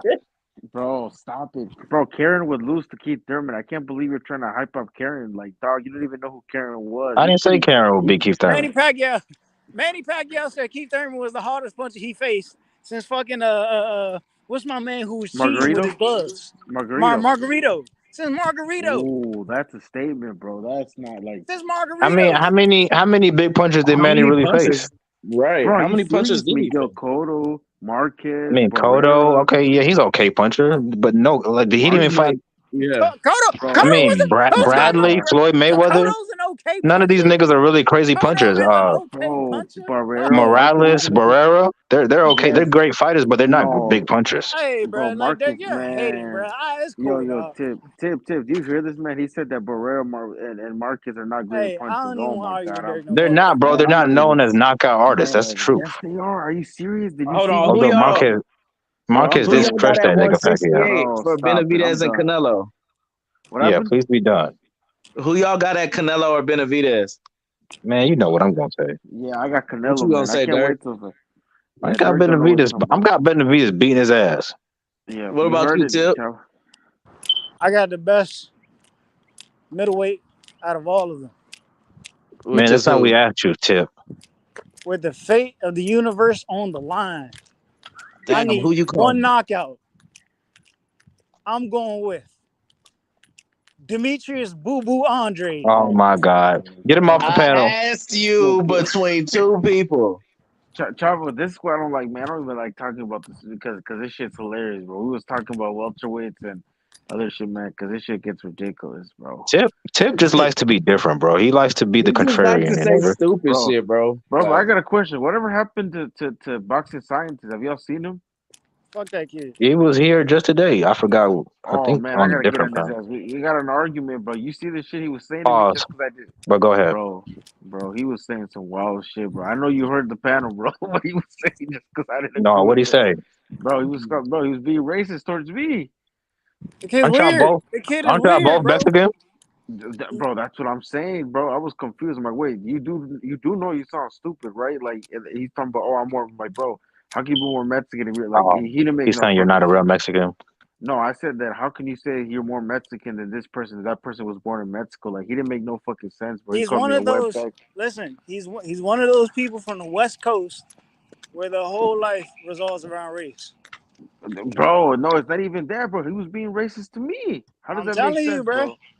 bro? Like, But yeah, they but do even that over shit there, over like there. Like they'll X Southern out their own Californians, they Mexican. don't get along with the Northern or whatever. yeah, it was like that, but I'm like, that makes no fucking. I don't know, man. That dude was on some weird shit. I mean, Frankie Bay can say some wild shit, but at least he But ain't gonna they'll do even shit do like the same that. shit here in Texas. Like it's like the Uncle Ruckus of a Mexican. Like just don't like other Mexicans. That's what he was, Bro, bro. there's way more. No disrespect, Polo, but there's way more Uncle Ruckuses in your community than ours. No, there's a lot of Uncle Like Ruckus in your community. I've seen it, my bro. I've there's seen a Yeah, it. lot there of are, there's a but lot I of feel like there's way there's a more lot of of that in your No, community. I think it's about the same, bro. To be honest, I don't think it's yeah, more that. maybe I so see some of that. because bro, here I have this my homeboy, he Mexican. he has like a ring doorbell, right? And this fat ass like lady, she Mexican too, and stays across the hall from him. And she'll come up there and was like, I'm gonna call the CPS on your fucking dirty Mexican ass, you fat bitch. And she fat, mind you, she fat as fuck, and she's Mexican. So I'm like, bro, right before that, I was telling him like some Mexicans think they're really not like they think they white because some of them could pass for white. And that's what she was on. Like 3 weeks later, he showed me that video on his ring Yeah, doorbell. but there I'm are telling you, some that bro. look Some like of them don't fucking think so. Isaac Cruz that still have that same mentality, bro. That's the Yeah, crazy that's part. just wild. They'll have it like, oh, you not from Mexico. Matter of fact, that same dude I'm telling you about, he was just arguing at his homeboy's party with somebody else because he don't speak Spanish. The dude was trying to tell him he not Mexican. Well, he's Hispanic, so he isn't Mexican, but they was speaking as they don't probably know the difference. They was speaking as it like that, like saying he not Mexican for real because he don't speak Spanish. Anyways, let's get back to the boxing real quick. Polo, what do you think about Villa versus Boots? He's still there? Oh, he's gone. No, he just left. Okay. But that Villa versus Boots, I'm glad they announced it because remember, did you hear the rumblings as soon as they got done fighting? And I was like, well, shit, Villa could fight Boots next then. And it's actually coming to fruition. I'm glad. Yeah, man. Just want to see these people run. And standing on this, Virgil, same day. That's the best fight. That's the fight. Listen, bro. I'm sorry. The Boots Via fight is cool, but I'm definitely gonna be watching Stanionis versus Virgil. They're not going to be on at the same time, so we can watch both. It don't even I'm matter. gonna watch both. End of the day, Bro, just stop being a hater for 1 second. Right. Because both of them niggas will stretch Keith Thurman anyways. Stanionis versus Virgil is gonna be the fight of the night. You know what I'm saying? People gonna come back talking this Boots shit. Boots will probably get a knockout. That's cool. Let him get a knockout against a guy who shouldn't really be in the ring. You know what I'm saying? He shouldn't be in the ring. He earned it. He got a better win on his resume than Boots. Earn shit, bro. You can't earn. Hold time on. Listen, bro. If people want to sit here and complain about robberies, bro, Rashidi Ellis had the biggest robbery of the year to start the year off. Nah, because this is the way I looked at it. And, this is the way I looked at it. I think it was definitely I thought Rashidi won like the first six rounds. The 7th and 8th rounds were like swing rounds. But after that, bro, Villa won the rest of the rounds in dominant fashion. In the 7th and 8th are swing rounds. That's my opinion. And then the rest of the fight, he won every round except for when he getting drawn. Like no, hell no, stop the cap. No, he definitely wasn't. Bro, he was starting to slow down. Like he was slowing down in the late rounds, bro, and he was getting pieced up. But yeah, he's slowing down, but he's not getting touched. If he would get in Are touch, you he are would have you got on the dropped phone as or are soon as you he on a got touched. laptop? I'm on the phone. You talking to me? Yeah. Do you have a laptop? Yeah, I do. But I left that bitch at my bitch house. So Okay. I've been Well, hurting ever since. I'm gonna go back and get the. oh, Polo anyways. said Adam. He been Yeah, touched 3 times. but if you go to that fight and you skip to the 8th round, bro, you start just beating his ass, and that's and he hit him to the body. That's what Rashid started slowing down, and then I might go eventually to that started. fight too. I just might go to that fight because it's in Atlantic City. Yeah, go ahead, go to where is it? Where is Atlantic City, by the way? What's That's in the Jersey. what? It's in Jersey. It's It's like in Jersey. 7 hour drive. Yeah, man, go to the fight. I doubt it's gonna be that expensive, anyways, because Boot's not really a Nah, it's big name like definitely that gonna be yet. like a good $1,000 ticket Oh, ringside. okay, Oh okay. hell no! But I don't feel like being I in there want. with a I bunch of. want to see that nigga that bad. Nah. I like watching. And it's probably gonna be a short night, bro.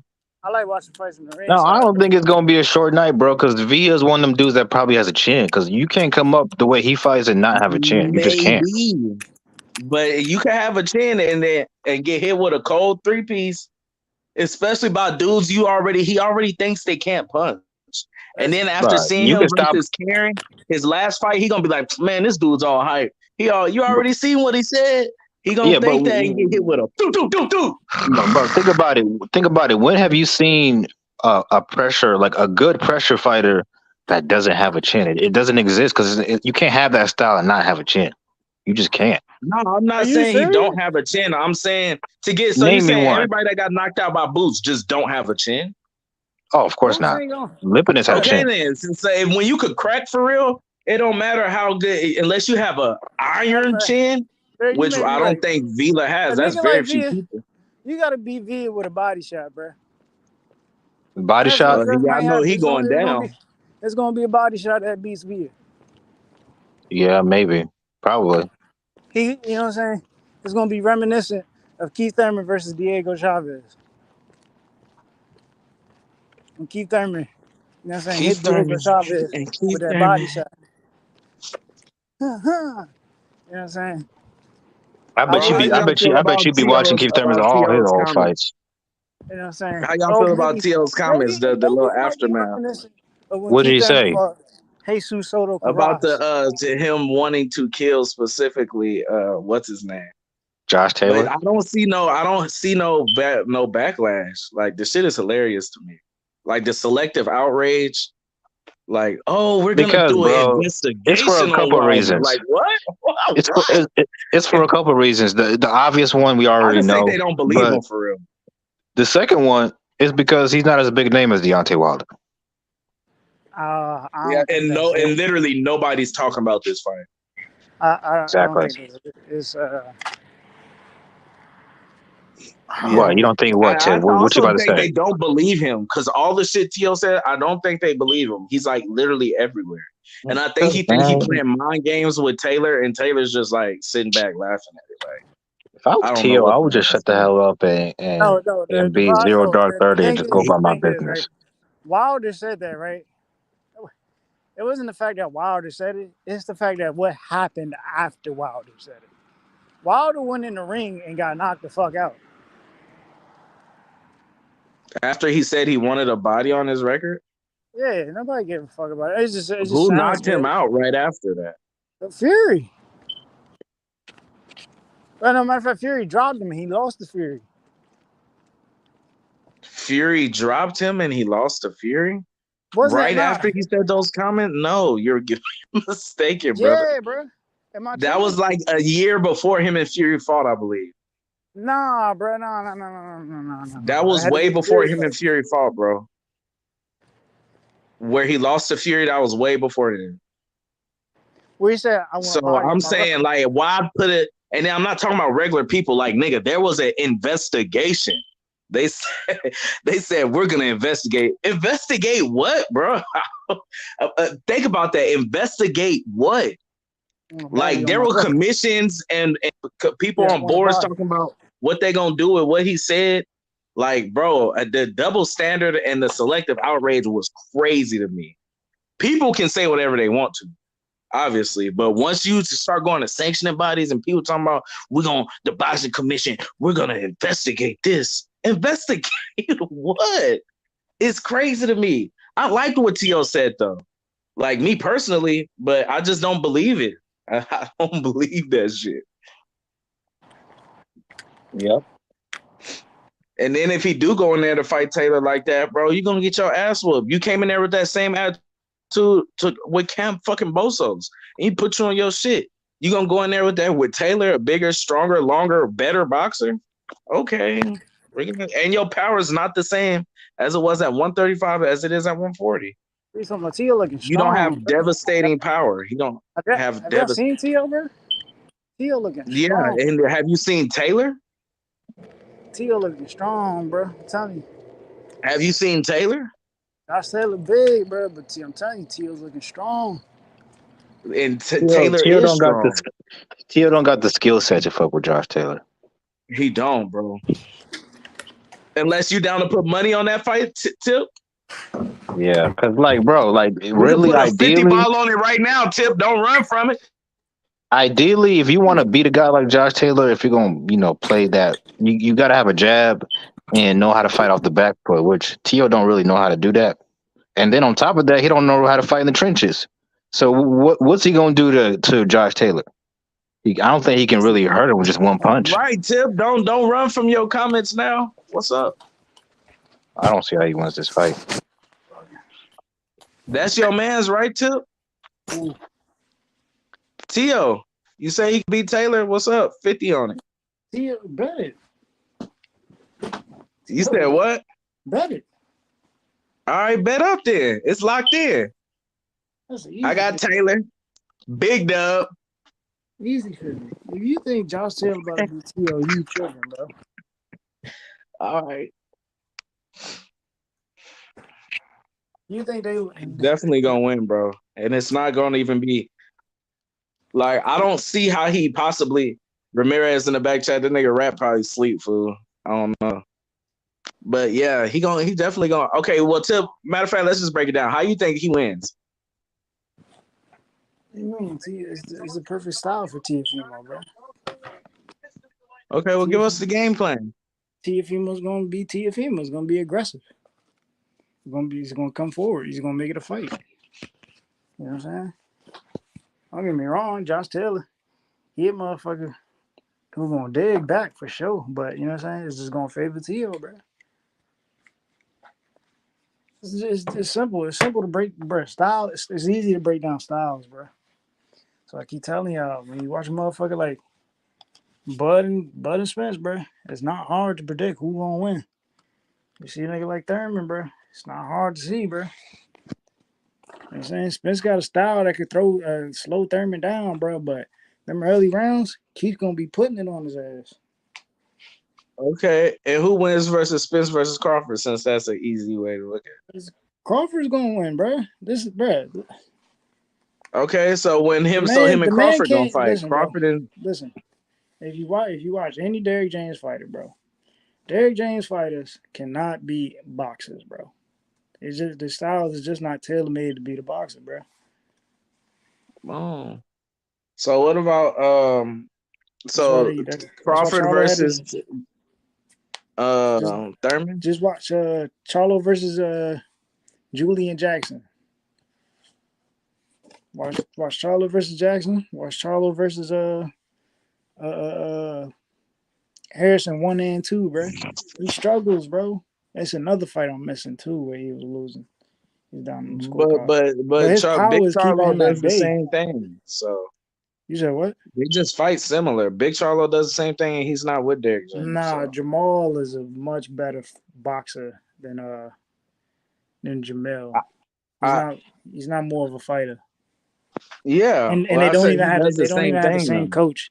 Jamal trains with. I know that's what I'm saying. They fight similar, but they don't have the same coach. Nah, it's not even remotely similar. I think so. I'm telling you, bro. Jamal boxing. And who you say you have against Inoue and Fulton? That fight's weird, bro. I haven't even watched him too much. Inoue and Fulton, bro.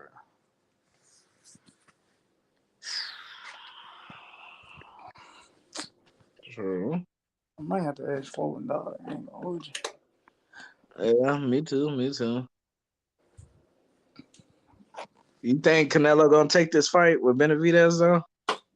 Why not? I don't know. Shit, probably the same reason he ain't been trying to. It look like Bivol about to have a fight coming up, so why not take it? Right. And people talking about like how Bivol's denying him and he running from him. I'm like, bro, Bivol got bigger fish to fry. There's nothing. He gets nothing out of beating him again at 175. Literally nothing. That's why he was trying to fight him at 168. But there was like, nope. Them saying about it's like, fuck that, because he win them belts. He just gonna hold up the belts, and he gonna move up and become 2-time undisputed.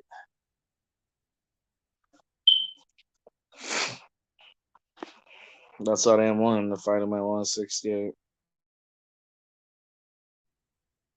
Plus, it's a big fight if he win at with Benavidez. As a matter of fact, the former undisputed champion.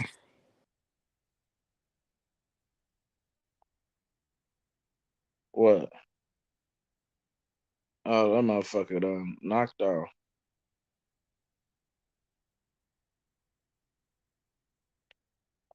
Well, I'm gonna go ahead and get my funky ass out of here too. Deuces, Dirk, Mirage, Rap.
Fight next week. How's he going to win? Josh Taylor tells me right now. Then, the best women's fighter in the world, Clarissa Shields, has a homecoming fight tomorrow. What else does she have to prove? Fans of all kinds of all sports, welcome back to Max on Boxing. I'm Max Kellerman, and as you can see with me today is the junior welterweight champion of the world, Josh Taylor. Josh, you went through the 140-pound division. You cleaned it out. You became the undisputed champion. And then you had a very close fight. It was surprising with Jack Catterall. Anytime there's a split decision, you're going to have people who think the other guy won. Yeah. You never did get the rematch done because of injury and different issues. How close are you still? Because that's the last time we saw you. That was over a year ago. How close are you now to the fighter that cleaned out 140? I'd say I'm back there already. I'm back to the form that I was on before the pro-grade fight. I feel, I spent a lot of time after the Catterall fight making the decision to move coach, move team, move a brand new team around me, a full complete reset of a brand new team around me. So I knew that was a very big decision to make and a very important one. So I took my time with it. I didn't rush into making that decision to moving coaches. So I took my time. What happened was in the end, I wasn't really sort of happy where I was in the position I was. I haven't fallen out with my previous coach Ben or anything like that. I just wasn't happy, and I feel that it wasn't working for me. So I decided to move on with my career and take the matters in my hands and choose a coach that was more fitting for me. So you now have, instead of the Catterall rematch, which just never came off, you now have one of the most anticipated fights of this excellent year so far in boxing. Yeah. I mean, we're going to get Spence and Crawford. That's the fight everyone wants. And Ryan Garcia and Tank made the fight, and Haney and Lomachenko. And this fits in with one of those kind of fights. undisputed. No one can ever take that from you. If you unify the division and you don't lose and you're still active and you don't retire and you don't leave the division, you're the undisputed champ no matter what any sanctioning body says. And you're fighting the former guy, right? The former guy at lightweight who only has one loss. In the promotion of this fight, you seem to have gotten fed up with Teofimo. What is it about Teofimo that got under your skin? It's not got under my skin. I just find him intolerable sometimes. He just speaks just gibberish, nonsense. One sense he's talking about being a role model for the kids and the younger generation, and in the next sentence he's talking about killing people and having a body on his record, a bit like what. In other words, he wants to cause a ring death and have that on his record. Yeah, he just talks nonsense, just complete nonsense. I think his brain's all over the place. You know, I just think he's mad. You know, I just think he's crazy. How much of that do you think is promotion? He's promoting the fight, and how much of that do you think is really Teofimo? I think a lot of it is promotion, a lot of it is bravado, but a lot of it is, I do think, is his as well. I do think he is mentally gone. I do think he's quite mentally unstable. So, but I don't really care for what he is or how he is outside the ring. I said as long as he gets there on fight night and I can punish him for his words that he was going to say, so that he's been saying. So, yeah, I'm looking forward to it. You know, you're a bit like this. I mean, the Prograis fight, the Postal fight, the Ramirez fight for sure. But he is also where he seems to fight his best fights against his best opponents. Yeah. He didn't look great in the fight, and then he destroys Comey. And then he follows that up by beating Lomachenko at a point where Lomachenko is considered invincible. Yeah. What does he do well, and how do you beat that? He does a lot of things well. You know, obviously, I'm not going to sit here and say what he does well and doesn't do well. I know I see a lot of holes in his game that I can expose on fight night. But having said that, he's a very good fighter. He's explosive, he's fast, looks like he carries power as well, and good boxing IQ. I mean, you don't come out on the right decision against Lomachenko if you can't fight. So you've got to give credit where credit's due. He is a very good fighter, but he's just not as good as me. You know, he looks like he's going to come and he wants to fight and have a gunfight. You know, if that comes down to it, I'm the guy with the bigger guns and the bigger armory. So. Yeah, I'm looking forward to whatever he brings on Saturday. You also have a very consistent offense. I mean, there's a reason you get to be the undefeated, undisputed champion of any division. And whereas he seems to pot shot at times and you stay consistent. Is that something that we can expect on next Saturday night? Yeah, well, you'll find out on Saturday. You know, I've been working on a whole lot of stuff with my new coach, Joe and Declan, working on a lot of new things and improving on what I'm really good at as well, and working obviously on the bits that I can improve on as well. So yeah, we've been working on a real good game plan. We've got it down to a T, and we think that this fight can go early on Saturday. You know, obviously we won't be looking for it, but I do think with the both style matchups that this can be a real fight that's going to be full of fireworks, and I'm the one with the bigger explosions. So if someone were to ask me, when this fight first got made, I thought, okay, Josh Taylor, the naturally bigger guy, the more consistent